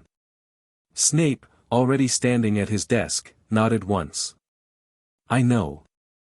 I felt it from here. Snape's voice was flat. He has been waiting for you to drop your guard. You did not drop your guard. No, sir. He will try something else next. Not your mind. Snape looked at Harry for a long moment. Something on the grounds. Something, physical. There is a thing in this school this year that does not belong to this school. It is what he wants. When he decides you are more useful dead than not, he will try. I will not always be there to protect you. Do you understand? I do, sir. Good. Snape drew a long breath. Potter. The piece you brought up from the lake. Harry's hand went, involuntarily, to the inner pocket of his robes. How did you? I have a nose for old things, Potter. A pride of a trade. Keep it close. If he asks you for it, refuse. If he takes it, it will not work for him. Yes, sir. One more thing. Snape's eyes flicked up. I am required, by certain oaths, to attend the headmaster's side on a matter in the next few days. I may not be available. Do not do anything foolish while I am gone. I'll do my best, sir. That is not, Snape said, wearily, a reassurance. Harry left. In the corridor, he took out the piece of trident. It had, very faintly, begun to hum again. It hummed the way a kettle hummed when somebody on the other side of a wall had begun to boil water, polite, preparatory, and utterly certain. Something was coming. Harry walked up to the hospital wing, where Hermione was visiting Ron, who had broken his wrist trying a new flying move McGonagall had pretended not to see him try, and he told them, in a low voice, what Snape had said. And Ron, one arm in a sling, said, "Oh, brilliant, it's going to be us three then, is it?" And Hermione said, "Of course it's going to be us three, don't be stupid," and Harry, for a second, put his forehead against the cool windowsill of the hospital wing and was very glad, in that moment, to be 11 and to have friends, because he was going to need them. The following week, Hagrid's dragon egg hatched. Norbert was the size of a puppy for 3 days, the size of a small pony by the end of the week, and the size of a small horse and drawing curious eyes from every window in the neighboring corridor by the end of the second week. Ron had written his brother Charlie. Charlie had written back. Charlie had said, in a letter that had arrived in the space of 3 days thanks to a faster owl than Ron deserved, that some friends of his in the Dragon Reserve were coming to Britain on the night of the 21st and could pick up a small dragon at the highest tower of the school at midnight, and that was that, and Ron, Hermione, and Harry had a date, a tower, and a large crate. On the night of the 21st, Harry, under his invisibility cloak, walked Norbert up to the astronomy tower in the crate on a floating charm he had paid Hermione a week of homework for. Hermione waited in the corridor below. Ron, much earlier in the evening, had been bitten on the hand by Norbert and was, regrettably, in the hospital wing, and so only Harry was up there when Charlie's friends swept down on their broomsticks at midnight and collected the crate, with waves and laughter and broad muscular grins in the moonlight. Harry returned the cloak to the dormitory. He was coming down the corridor at 15 minutes past midnight when Argus Filch, the caretaker, materialized from across corridor and seized him by the collar, and Harry, because the invisibility cloak was in his trunk and not on his shoulders, he had left it in the trunk, because the Arthur voice had, an hour ago, said do not walk these corridors invisible tonight, my lord, had no excuse. Out of bed. After curfew. Oh ho. Filch's face was gleeful. Headmaster's going to love this one. The next evening, Harry had detention. The detention was in the Forbidden Forest, with Hagrid and Fawn, tracking a hurt unicorn. The forest was worse than Harry had expected and better than Arthur had expected. For Harry, the trees pressed close and the moonlight struggled and things rustled that did not show themselves. For Arthur, for the thing inside Harry, the forest was a place where land was trying to be sea, where the ground drank its water slowly and never gave it up, and where creatures who were equal parts above and below lived, and Arthur felt, walking in it, less afraid than curious. They found the unicorn on a small mossed rise in the middle of a silver clearing, and the unicorn was dead. Something was bent over it. Drinking. The shape of the something was a shape in a hooded cloak. The drinking was the silver-white blood of the unicorn, which ran down the front of the cloak like spilled moonlight. The something sensed Harry before Harry sensed it. It looked up. The hood came off. It was a face. Not Quirrell's. A face without a nose. A face in the back of Quirrell's turban, peeled out of it like a grub. The eyes were red. The mouth was flat and silver with blood. Harry's scar exploded. He fell to one knee. The pain was unlike pain. It was a wrenching, a thing trying to come out of him, or go into him, or both at once. His hands were in the moss. His teeth were clenched. His 4 doors, inside his mind, were all still up, but the shadow was not in his mind. The shadow was physically present, 15 feet away, and the scar was the point of contact. He reached, without thinking, for the piece of trident. He pressed it against his scar. The hum he had felt through it for weeks turned, instantly, into a note. A clean, deep, humming note. The metal warmed. Cold. Warmed. The pain unclenched. The thing over the unicorn drew itself up, snarling. It came toward Harry. At 10 feet it hit, not a wall, a tide. A low fast wet pressure radiating out from Harry in a ring. The moss under Harry went briefly black wet. A small puddle that had been 15 minutes stagnant came to life and rose a foot and moved. The shadow rocked back as if slapped. You, it hissed. Or Thor. Harry, on one knee, did not answer it. He held the piece of trident against his scar. He kept his doors up. He breathed through his nose, and he did not blink, and he did not speak. You grew up wrong, little cousin, Voldemort said, in a voice that was, Harry could hear now, not his own voice, not Tom Riddle's voice, but the voice behind Tom Riddle. You were supposed to come to me small. Come to me now. Give me what is mine. No, Harry said, simply. The clearing changed. A great pale shape thundered in from the right. For a second Harry thought it was another unicorn, and then saw, a centaur, silver white, bow on his back, galloping. Away from him. The shadow hissed. The shadow, in a hood tatter and a mist, lifted off the ground and fled, fast and low through the trees, in the direction of the castle. Harry, on his hands and knees in the moss, trembling, was caught by a pair of hooves that reared and then set themselves neatly down and a long silver-haired face that bent down to his. Harry Potter, the centaur said. You must rise. Come. Hagrid is half a mile off. We will take you to him. Mars is bright tonight. It has been waiting for this hour. Harry, too dazed to answer, let the centaur, Firenze had said his name was, lift him onto his back. They moved through the trees. Harry's scar had gone, now, to a distant dull ache. The piece of trident in his hand had gone, also, back to its faint patient hum. Firenze said, the thing you have just faced has hunted you for a long time under another name, and will hunt you again. You should know the centaurs will not stand between you and it. We cannot. We are not its match. But we will not, if we can help it, help it. Thank you, Harry said. Firenze's ear flicked. Be kind to Hagrid tonight, the centaur said. He is going to be angry with himself for having let you out of his sight. Do not let him be angrier than he needs to be. He is a good man and a fragile one. All right. And, young king, Firenze said, with a small dip of his head, take what is ours to offer.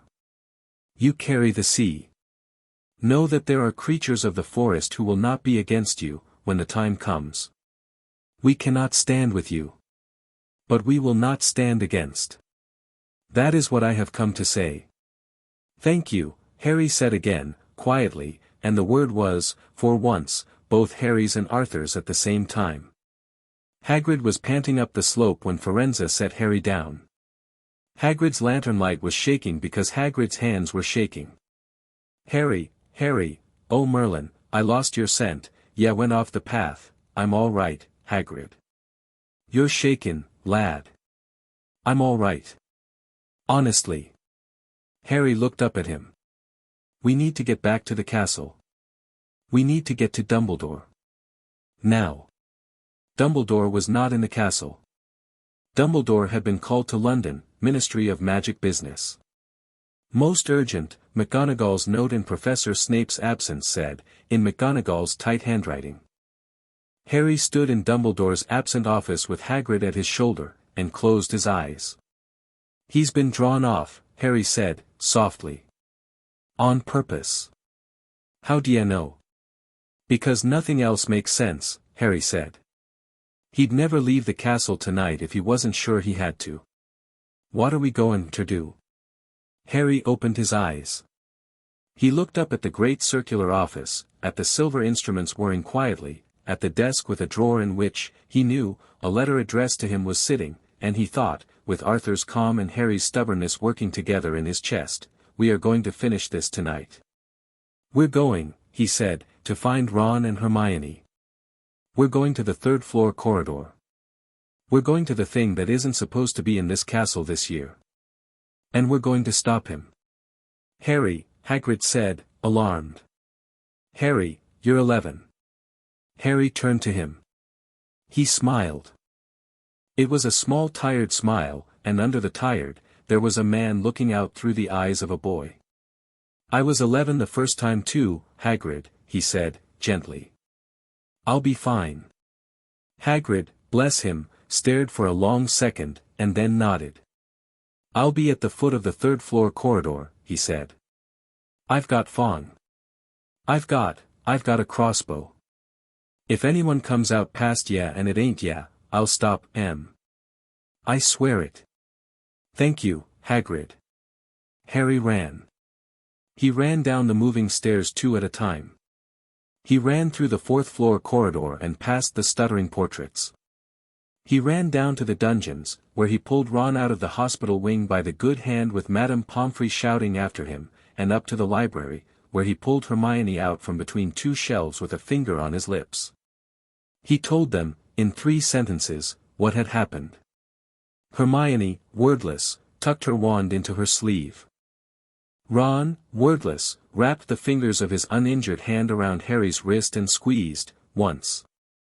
Right, Harry said. Third floor. Now. Harry, Hermione whispered, as they ran, the dog, the 3-headed dog, leave the dog to me. Harry, I have an idea. He did. It had arrived in him between the office and the library, and it was simple, and it was the kind of idea Arthur would have had, because Arthur had dealt with beasts. They reached the third-floor corridor. Harry put a hand on the door. Soon, he said, softly, to the thing in his chest. Soon, Arthur said, and together they went in. Chapter 6, The Crown and the Scar. The 3-headed dog was a small hill with teeth. It was the size of a horse and had 3 heads the size of pumpkins, and its breath came in and out of 6 nostrils in a smell like spoiled meat and old stone. When Harry pushed the door open, the dog was already awake, and the dog, all 3 of its heads, swung to Harry, and the dog, all 3 of its throats, growled. Right, Ron said, eloquently. Shut the door behind us, Harry said. Hermione shut it. Hermione, in the orange light of the torch bracketed to the wall, was a small fierce pale face above a red and gold scarf. She had her wand up. Her wand hand was steady. Harry stepped forward. Harry, it's all right. It was. The Arthur thing inside him had, at the sight of the dog, laughed. Not cruelly. With recognition. Arthur had, many lifetimes ago, on a beach at the mouth of the Tigris, made friends with a creature that had been a cousin of this dog. Not a three-headed dog, quite. A large dog that lived in deep water and had eaten one of his guards. Arthur had put his hand on the creature's nose and it had turned, mid-eat, and licked him. Harry held up his hand. The piece of trident was in it. He did not make the piece glow. He simply reached. Hello, big one, he said, aloud, in a language that was not English, that did not need to be English. 3 heads froze. 6 ears went up. 6 eyes, large and wet, fixed on Harry. You have been here a long time, Harry said, walking forward. The Greek chap told you lullabies. He missed you. He drank himself home without you. Will you sleep for me, big one? I would like to go through the trapdoor, and I do not want to hurt you. The central head, slowly, tilted. A deep rumble came out of its chest. The rumble was not a growl. It was almost a purr. Sleep for me, Harry said. The dog lay down. The dog lay down with a thud that shook the floor under Hermione's feet, and the 3 heads lowered themselves onto 3 enormous paws, and all 6 eyes fell shut. The snoring that began was the snoring of 3 men holding a chainsaw convention simultaneously. Ron, behind Harry, had his mouth open. How, I asked. Asked. You, mate, Harry, every time you say, I asked, later, Ron. Trapdoor. The trapdoor was under the dog's left hind paw.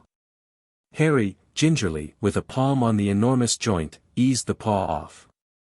The trapdoor was a great iron-bound wooden thing with a ring. Hermione lifted it. They looked down. Below them was, no floor. Below them was a kind of dark green-black drop.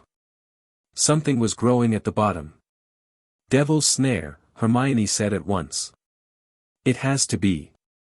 I read, right, Harry said. Jump first, or jump second.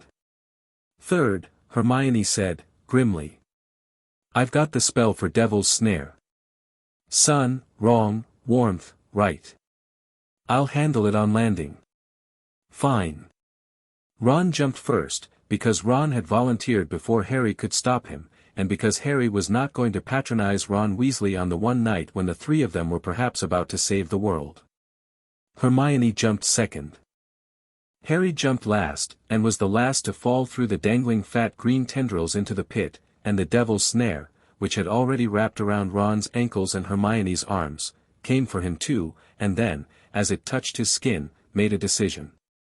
It untangled itself from Harry, politely. What? Ron was half coughing, half laughing. Oh come on. Harry was, he realized, going to have to make a running joke of this. I asked, he said, and Hermione laughed, which was precious, and at the same moment shot a jet of bright sun yellow out of her wand tip that drove the Devil's Snare off Ron's ankles and her own arms. All 3 of them fell the last foot to stone. Next, Harry said. Next was a room full of small jewel-colored metal things in the air, keys, Hermione recognized at once, and a broomstick against the wall and a door at the far end. One flies, Hermione said. One is the right one. We need the right one. Look for the old one, Harry said. Old brass. Silver gray, bent wing. An old key would hide in the middle of flashy ones. There. Ron had spotted it. There. A silver one. A bent one. High up, center right. Who's flying? Hermione said. Me. Harry picked up the broom. It leapt into his hand. He did not, this time, rise. He flew the entire room in a single smooth loop, and on the loop he whispered, to the keys, to the air, he was not sure, and the keys, every last one, hung politely still in the air as he passed through their cloud and plucked the silver one out of the middle of them like picking an apple. Hermione, at the door, said, "How?" "I asked," Harry said, dropping down beside her. Ron, laughing into his good hand, "Stop saying that." Next was a great dark room that lit up, row by row, as they walked into it, and revealed a giant chessboard with stone pieces as tall as Ron. "Oh." Ron's face went bright. "Oh, this I know. We're going to have to play our way across," Hermione said, quietly. "Then let me play," Ron said, and for the first time that night he sounded not frightened. He sounded absolutely himself. "You two stand where I tell you. Harry, that bishop. Hermione, that rook. I'm the knight. Hold on." They played. It took 15 minutes. Ron sacrificed himself on move 23, a clean hard move, the knight charging the enemy queen, and got flung 20 feet and landed hard. Harry, with Arthur's stillness, kept himself from breaking pattern to go to him. Ron had insisted. Ron had said, "If I go down, don't stop. Win." Hermione, in the last move, delivered the mate. The door at the far end of the room opened. "Look after him," Harry said. Hermione, face wet, nodded. She went to Ron. He was breathing. His hand had been broken again. He had a cut on his temple that was bleeding, but not bad. "Come back," she said, over her shoulder, to Harry. "Come back," Harry said, to her. He meant, "Come back to yourselves. Do not die here. I love you both." He did not say that. He did not need to. Next, Harry only learned after the fact, was a room with a great sprawling troll knocked already unconscious in the middle of it, a slumped bulk that reeked of the Halloween troll's cousin. Someone, Snape, most likely, on his way through, had taken it down and cleared the room. Harry stepped around it respectfully. The troll snored. Next was a room with a stone table in the middle and 7 bottles on the table, a purple fire at one door and a black fire at the other, and a riddle in Snape's handwriting on a paper on the stone. Harry read the riddle. He read it aloud, because he wanted Hermione behind him to hear it in case any variation had to be worked with Ron's injury when they got back to him. 7 bottles. 3 were poison. 2 were wine. 1 took you forward. 1 took you back. The verse was cunning, 7 differently shaped bottles before you, only 1 sends you forward, and only 1 brings you home. The smallest bottle is a friend's hand, the roundest bottle, a gentler friend, but 3 are nettle water and 2 are just wine. There were also clues about which sat next to which. Harry solved it in under a minute. Arthur had liked riddles. Arthur had sat on a throne at which, for decoration, 3 dukes had once taken it in turns to present him with logic puzzles, and Arthur had never needed more than 4 minutes. Harry also, fairly, gave Snape credit. The riddle was elegant. It took a kind of quiet steady mind. Harry suspected, with a small private pang, that Snape had said it knowing that a desperate Voldemort-ridden Quirrell would never pause to solve it properly, and would drink the wrong bottle and either die of poison or walk straight back out into the chessboard. The smallest bottle took him forward. The round one took the remaining pair back. He drank the smallest bottle. It was cold going down, colder than anything he had ever drunk. The cold ran through him like ice water in a vein. He said, quietly, out loud, "Sorry, Hermione. I'm going alone from here." Hermione, at the door behind him, said, "I know. Go." He stepped into the black fire, and it did not burn. Behind the black fire was the last room. The last room was round. High-ceilinged. At the far end, under a high arch, stood the mirror of Eriste. In front of the mirror stood Quirrell. He had taken off his turban. There was a face growing, like a second face, out of the back of his head. A pale face. A slick, wet, red-eyed, noseless face. It stared at Harry. Its mouth had been red silver with unicorn blood, 2 hours ago. The mouth was less silver now. "Harry Potter," said the face in the back of Quirrell's head. "We meet." Quirrell turned, so that the face could look at Harry head-on. The back of Quirrell's head became the front. Harry kept his doors up. He kept his face quiet. His scar was not hurting. His scar was, actually, cold. The piece of trident in his pocket began to hum. "Step closer, boy," the face, Voldemort, said. "No tricks. No sudden moves. You have something I want. I have knowledge you will find useful. Let us speak." "I'm listening," Harry said. He did not step closer. "Ah." The face smiled. It was a smile that had come off the face of a skull. "Brave. Quiet. Careful. Not the boy I was told you were. Not the boy the world expected. I approve, boy. You could be a very great wizard one day. A very great wizard. I could teach you things. I could give you your parents back." "No, you couldn't," Harry said. "Yes, I could. The stone in this mirror, the philosopher's stone, will return the dead. You would have a father and a mother who would not die again. You would have a family. Your unpleasant aunt and uncle would disappear. Nothing would stand in your way. Nothing. Only hand the stone to me." "What stone?" Harry said. "The stone," Voldemort said, slowly, "in the mirror. I see it in the mirror. I cannot take it from the mirror. You are the third person tonight to stand in this room. The other two are tied up in a bathroom. One of them is Severus Snape. Severus. The one you trust.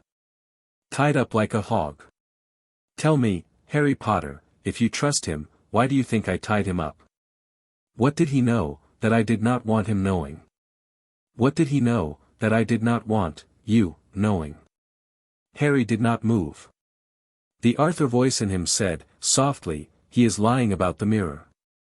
Harry said, "I know. He wants you in front of it. He wants you to want.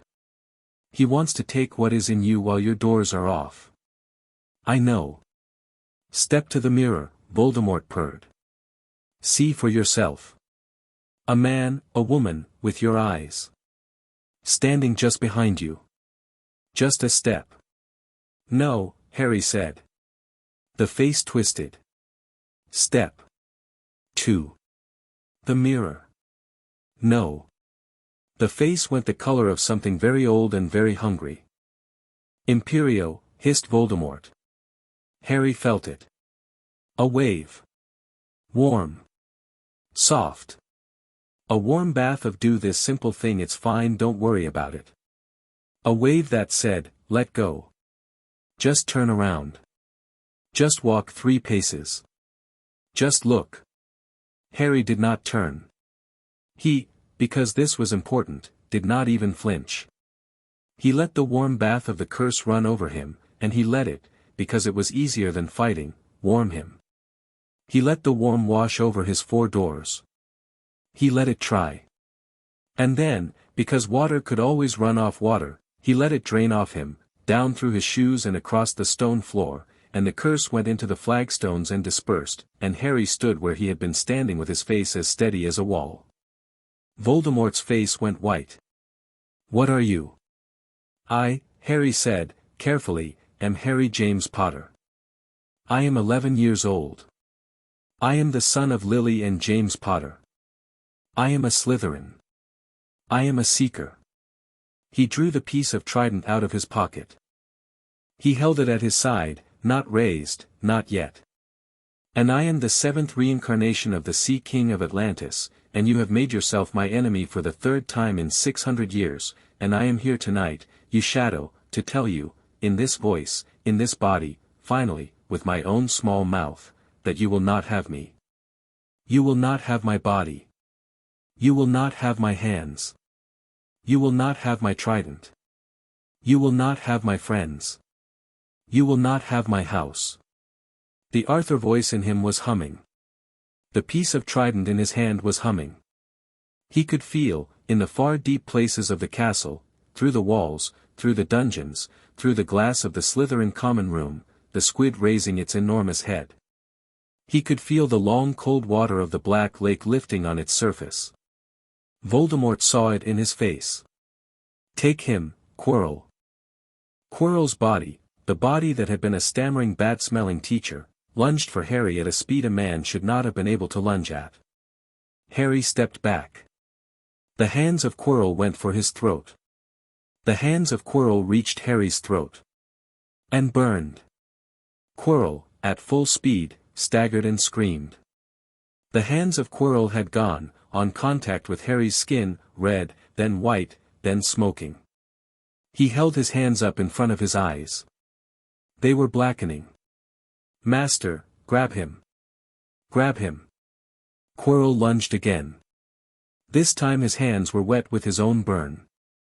Harry, who had never been in a fight, reached out. He did not punch Quirrell. He put his palm flat on Quirrell's chest. I am sorry, he said, softly. I am so sorry. And he, the Arthur in him, called the sea. Not a drop of it was here in the room. Not a bucket. Not a puddle. There was, in the thin pipes that ran behind the stones of this deep castle, enough water to make one teapot. There was, in the air of the room, enough water to fill a teaspoon. And yet, the water came. Harry's eyes were green. Harry's eyes were very green. The piece of trident in his other hand had begun to glow with a clear pale blue, and the glow was filling the room like the sound of a deep note struck on a bronze instrument. Water rose in every stone in the room. It rose along the walls. It rose out of every crack. It arrived, from everywhere at once, in the shape of a long silver hand, and the hand came out of Harry's palm and went into Quirrell's chest, and through Quirrell, and into the shadow face behind him, and the water, Harry's water, water that knew Harry's name, water that had been waiting 600 years for this moment, did what water did to burning things. It drowned them. It drowned the shadow. Not Tom Riddle. Not the body. Not the soul piece that had called itself Voldemort. Those were not quite drownable. Those, at their core, were thinly poured souls. Harry's water could not take them. But the shadow, the thing Kether had named as ORM who was not ORM, the thing older than Atlantis, the thing that had ridden Voldemort like a coat, the shadow was not a soul. The shadow was a thing, and things could be drowned. The shadow screamed. It screamed in a voice that was not Quirrell's and not Voldemort's and not any voice Harry or Arthur had ever heard, and the scream was small and long and thin as it lost its grip. The shadow peeled out of the back of Quirrell's head. It tried to crawl across the floor toward Harry. It hit a rising sheet of water and the water rolled it, like a ball, back across the stones. The shadow tried to dissolve into the air.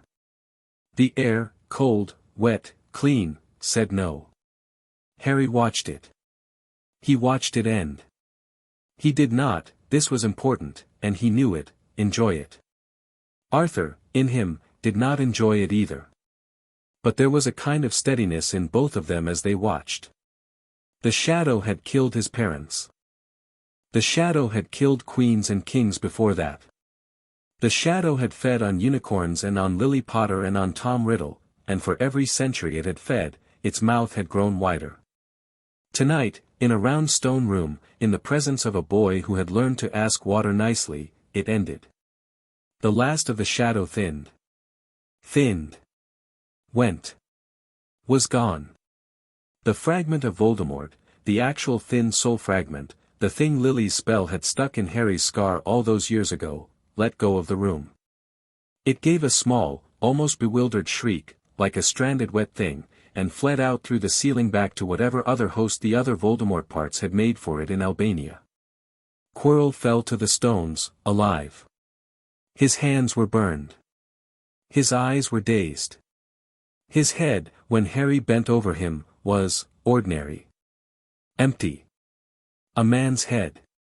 Harry looked at the mirror. The mirror did not show Harry his parents now. The mirror showed Harry, plain. Harry in his Slytherin robes. Harry with the small pale half-moon on his wrist faintly visible. Harry with the scar on his forehead finally, quiet, and pink, and ordinary, and only a scar. In Harry's outstretched hand, in the mirror, was a stone. A small, red, smoky stone. Harry, in the real world, reached up to his own pocket. He felt something warm in it, that had not been in it before. He drew it out. The philosopher's stone. He looked at it for a long second. Then he looked at the mirror. Then, because he had been brought up with caution, because Arthur had been brought up with caution, because both of them had lived by not grabbing the first shiny offered thing, he put the stone carefully back in his pocket, and walked out of the room. Dumbledore was at the door. Dumbledore was not breathing hard. Dumbledore's robes were perfectly immaculate. Dumbledore had his half-moon spectacles precisely on his nose and his hands folded in front of him. "Harry," he said. "Sir." "Quirrell." "Alive. The thing that was riding him is gone. The thing that was above that, the soul piece, the Voldemort, has fled. I think I would like to sit down now, sir." "Come, then." They sat in Dumbledore's office. Madame Pomfrey, who had arrived at Dumbledore's call, was already busy with Ron and Hermione, Ron's hand, Hermione's scraped arms, Quirrell's terrible burned palms.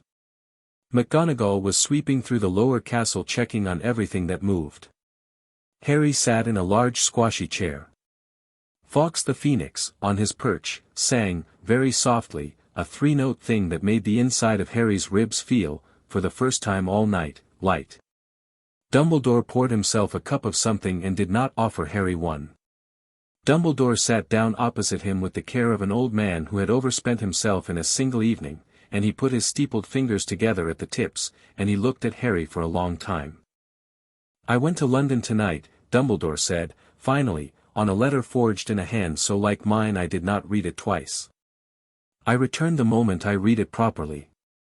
I was not in time to save you." He lifted his head. "Which is well. Because I do not think you needed saving." "No, sir."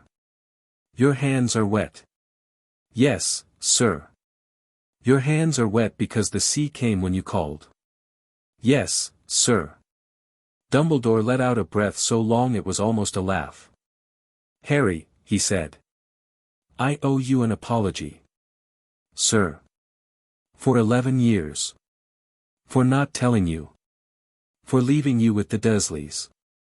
For not looking for what you were. I had a book.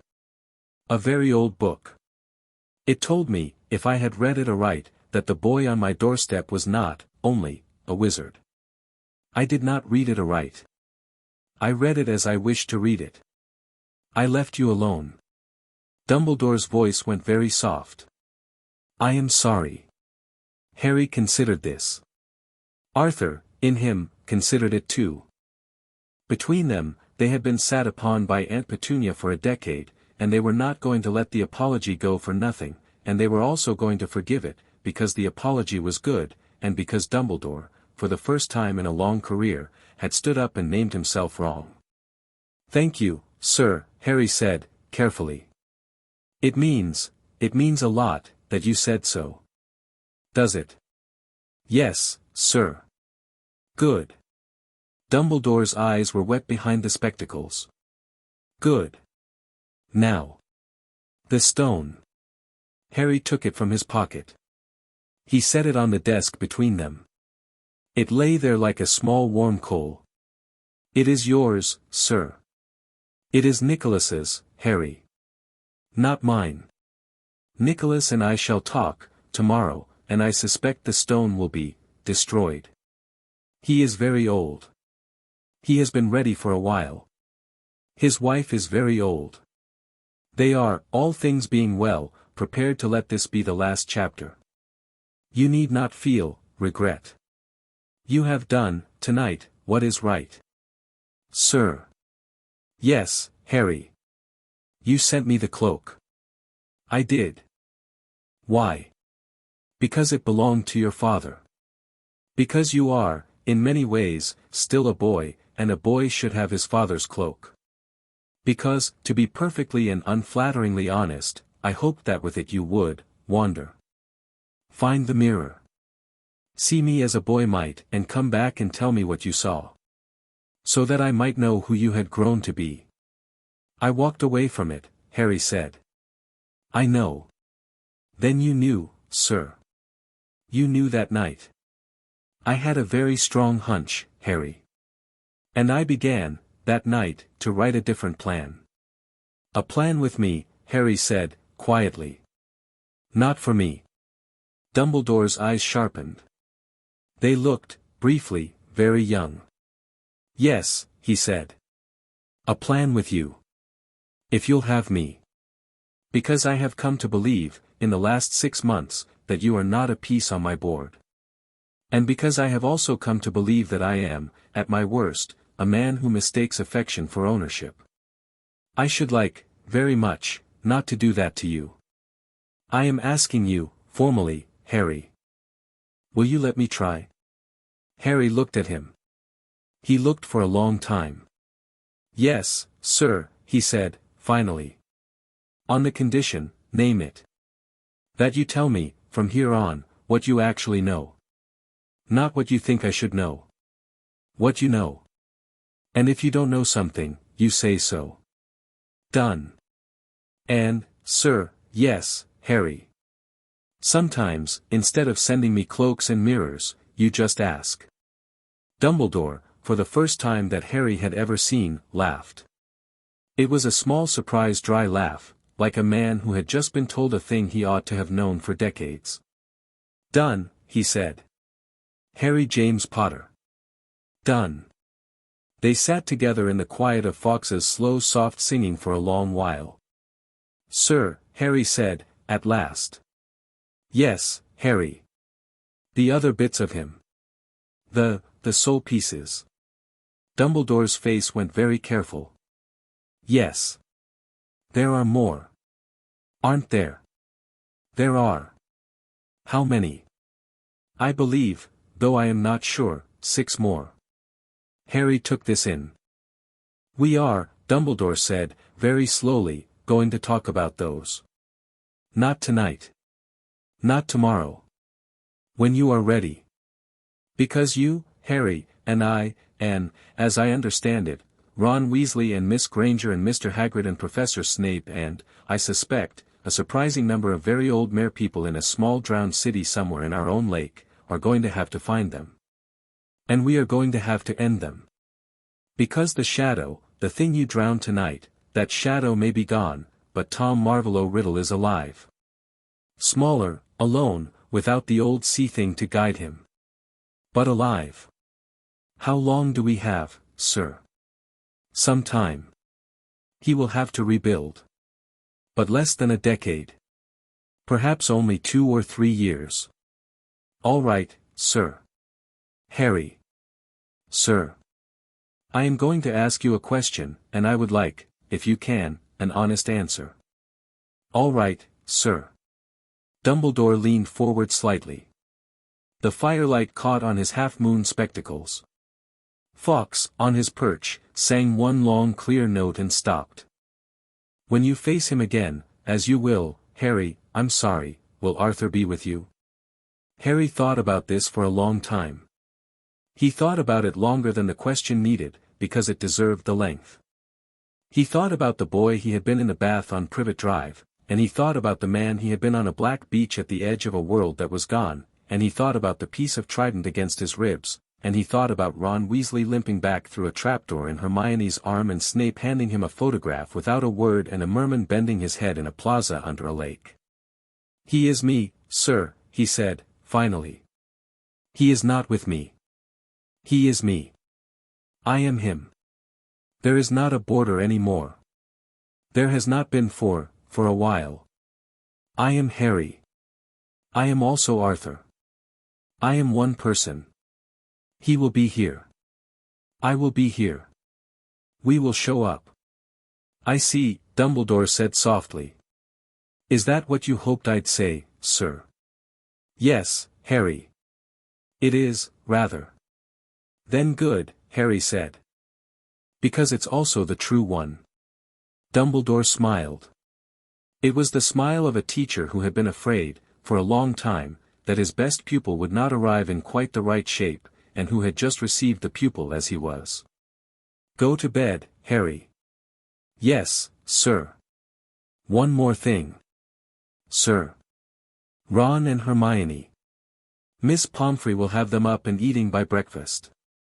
I took the liberty, I hope you do not mind, of informing them, in a note, that you are whole, and that the stone is safe, and that they are to eat pudding at breakfast on my authority as headmaster. They deserve pudding. Harry laughed. Thank you, sir. Off you go. Harry left the office. On the stairs, he paused, and, without thinking, looked back. Dumbledore was at the window. He had his forehead against the glass. His shoulders were, for a moment, the shoulders of an old man who had been holding up something very heavy, and had just set it down. Harry did not interrupt. He went down the stairs. He went to bed. He slept, for the first time in a year, without dreaming at all. The train back to London at the end of June was warm and smelled of sweets. Harry had won, with 170 points added to Slytherin in one dizzy announcement at the end of year feast, the House Cup. Gryffindor had come third. McGonagall, across the hall, had not looked furious. McGonagall had looked, briefly, proud of Harry and not of her own house, and Harry had given her the same small private nod he had once given Gemma Farley. Ron Weasley had eaten, for the feast, enough food to feed a small pony.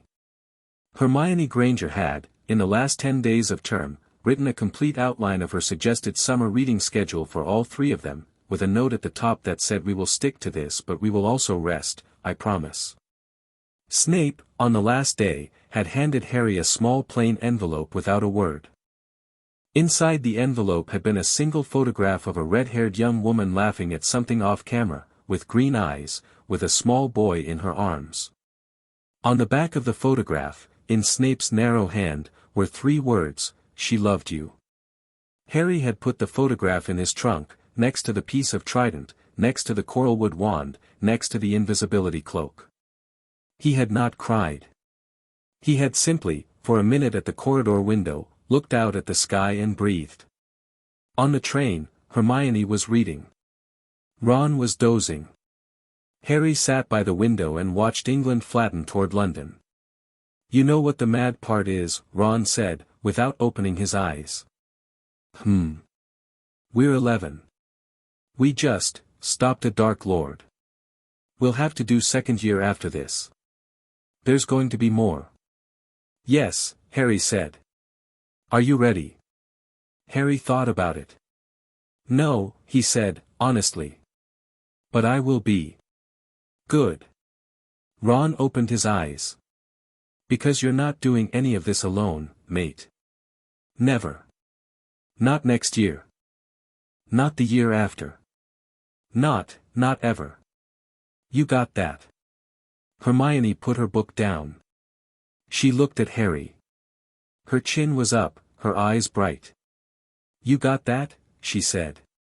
Harry looked at them both. He thought, you are the best 2 things that have happened to me in this life, and I will spend the rest of it keeping you alive. He said, I got it. They passed a station. A field, then, of young wheat in the morning light, and a pond, and a farmer, and the long soft English Midlands settling into themselves. Harry let his forehead rest against the window. Hermione. I'm going to come see you this summer. If your parents don't mind. My parents don't mind. Hermione was trying to sound dignified. My parents have decided they want to meet the young man who came and stopped at Dark Lord. That is a direct quotation. My mother said it 3 times at breakfast yesterday. Ron began to laugh. Does she know the young man is 11? She thinks that makes it more impressive. I look forward to meeting her, Harry said, meaning it. And Ron, your mum.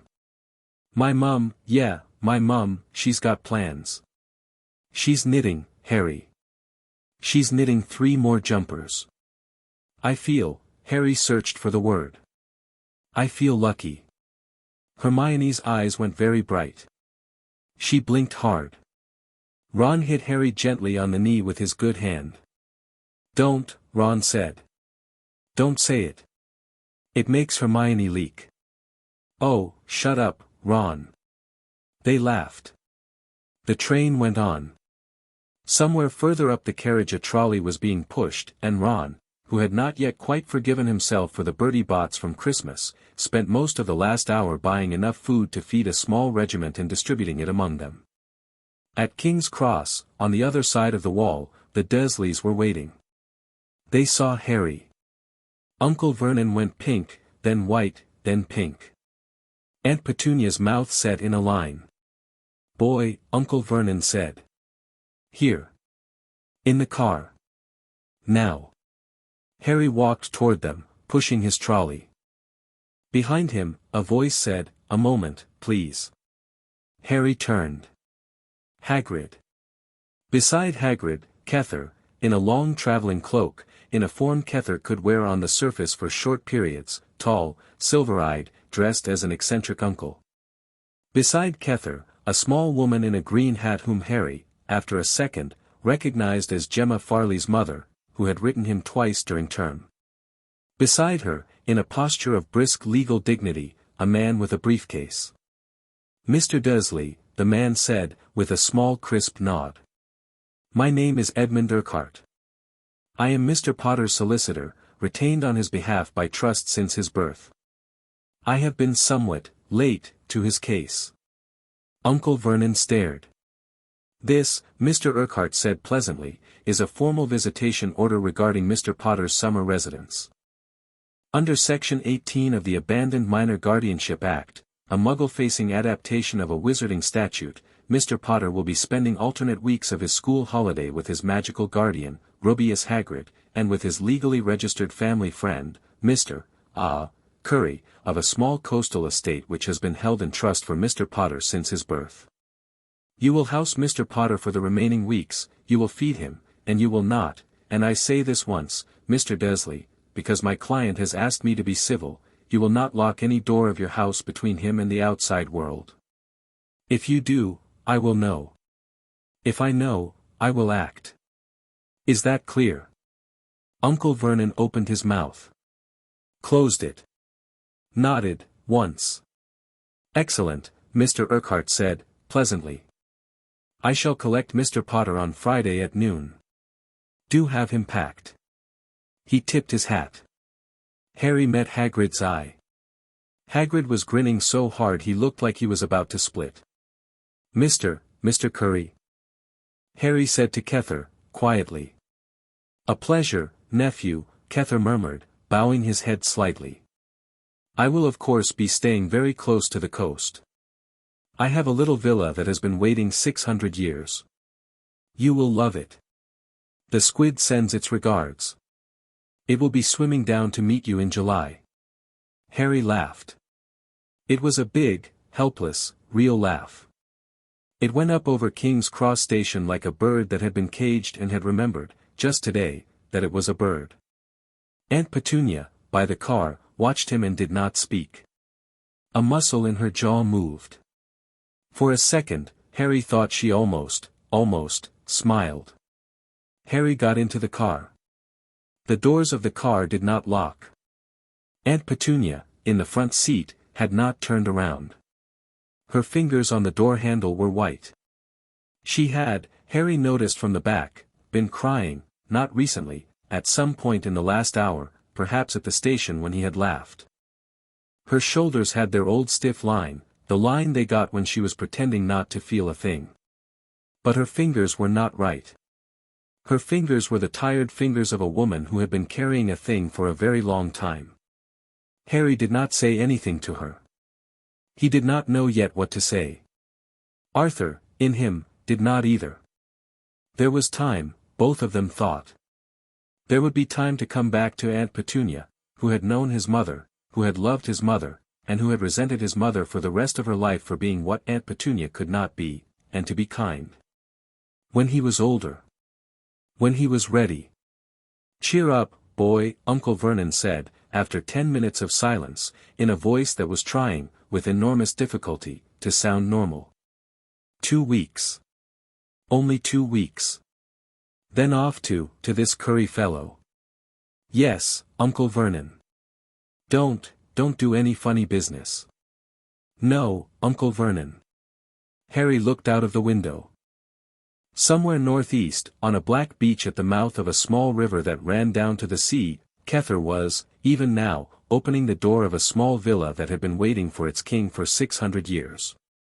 Somewhere, in London, Dumbledore was taking down an old instrument shaped like a conch from a shelf, and putting it, with a small reverent motion, in a drawer, because its work was done. Somewhere, in Albania, in a forest, a thin, limping, disembodied soul fragment was trying to drag itself into a rabbit, and failing, because it was, for the first time in a decade, fighting entirely alone, without the ancient shadow that had been teaching it tricks. And in the back of a car on the M25, a thin, green-eyed, 11-year-old king, with his palm turned up idly in his lap, watched 6 small drops of water rise out of his breath and hang above his hand. He thought, very quietly, in the voice that was his and also Arthur's and also, increasingly, now, just one voice, "Good. Good. We will be ready." The 6 drops made, for a moment, the shape of a crown. Then Harry, smiling, let them fall.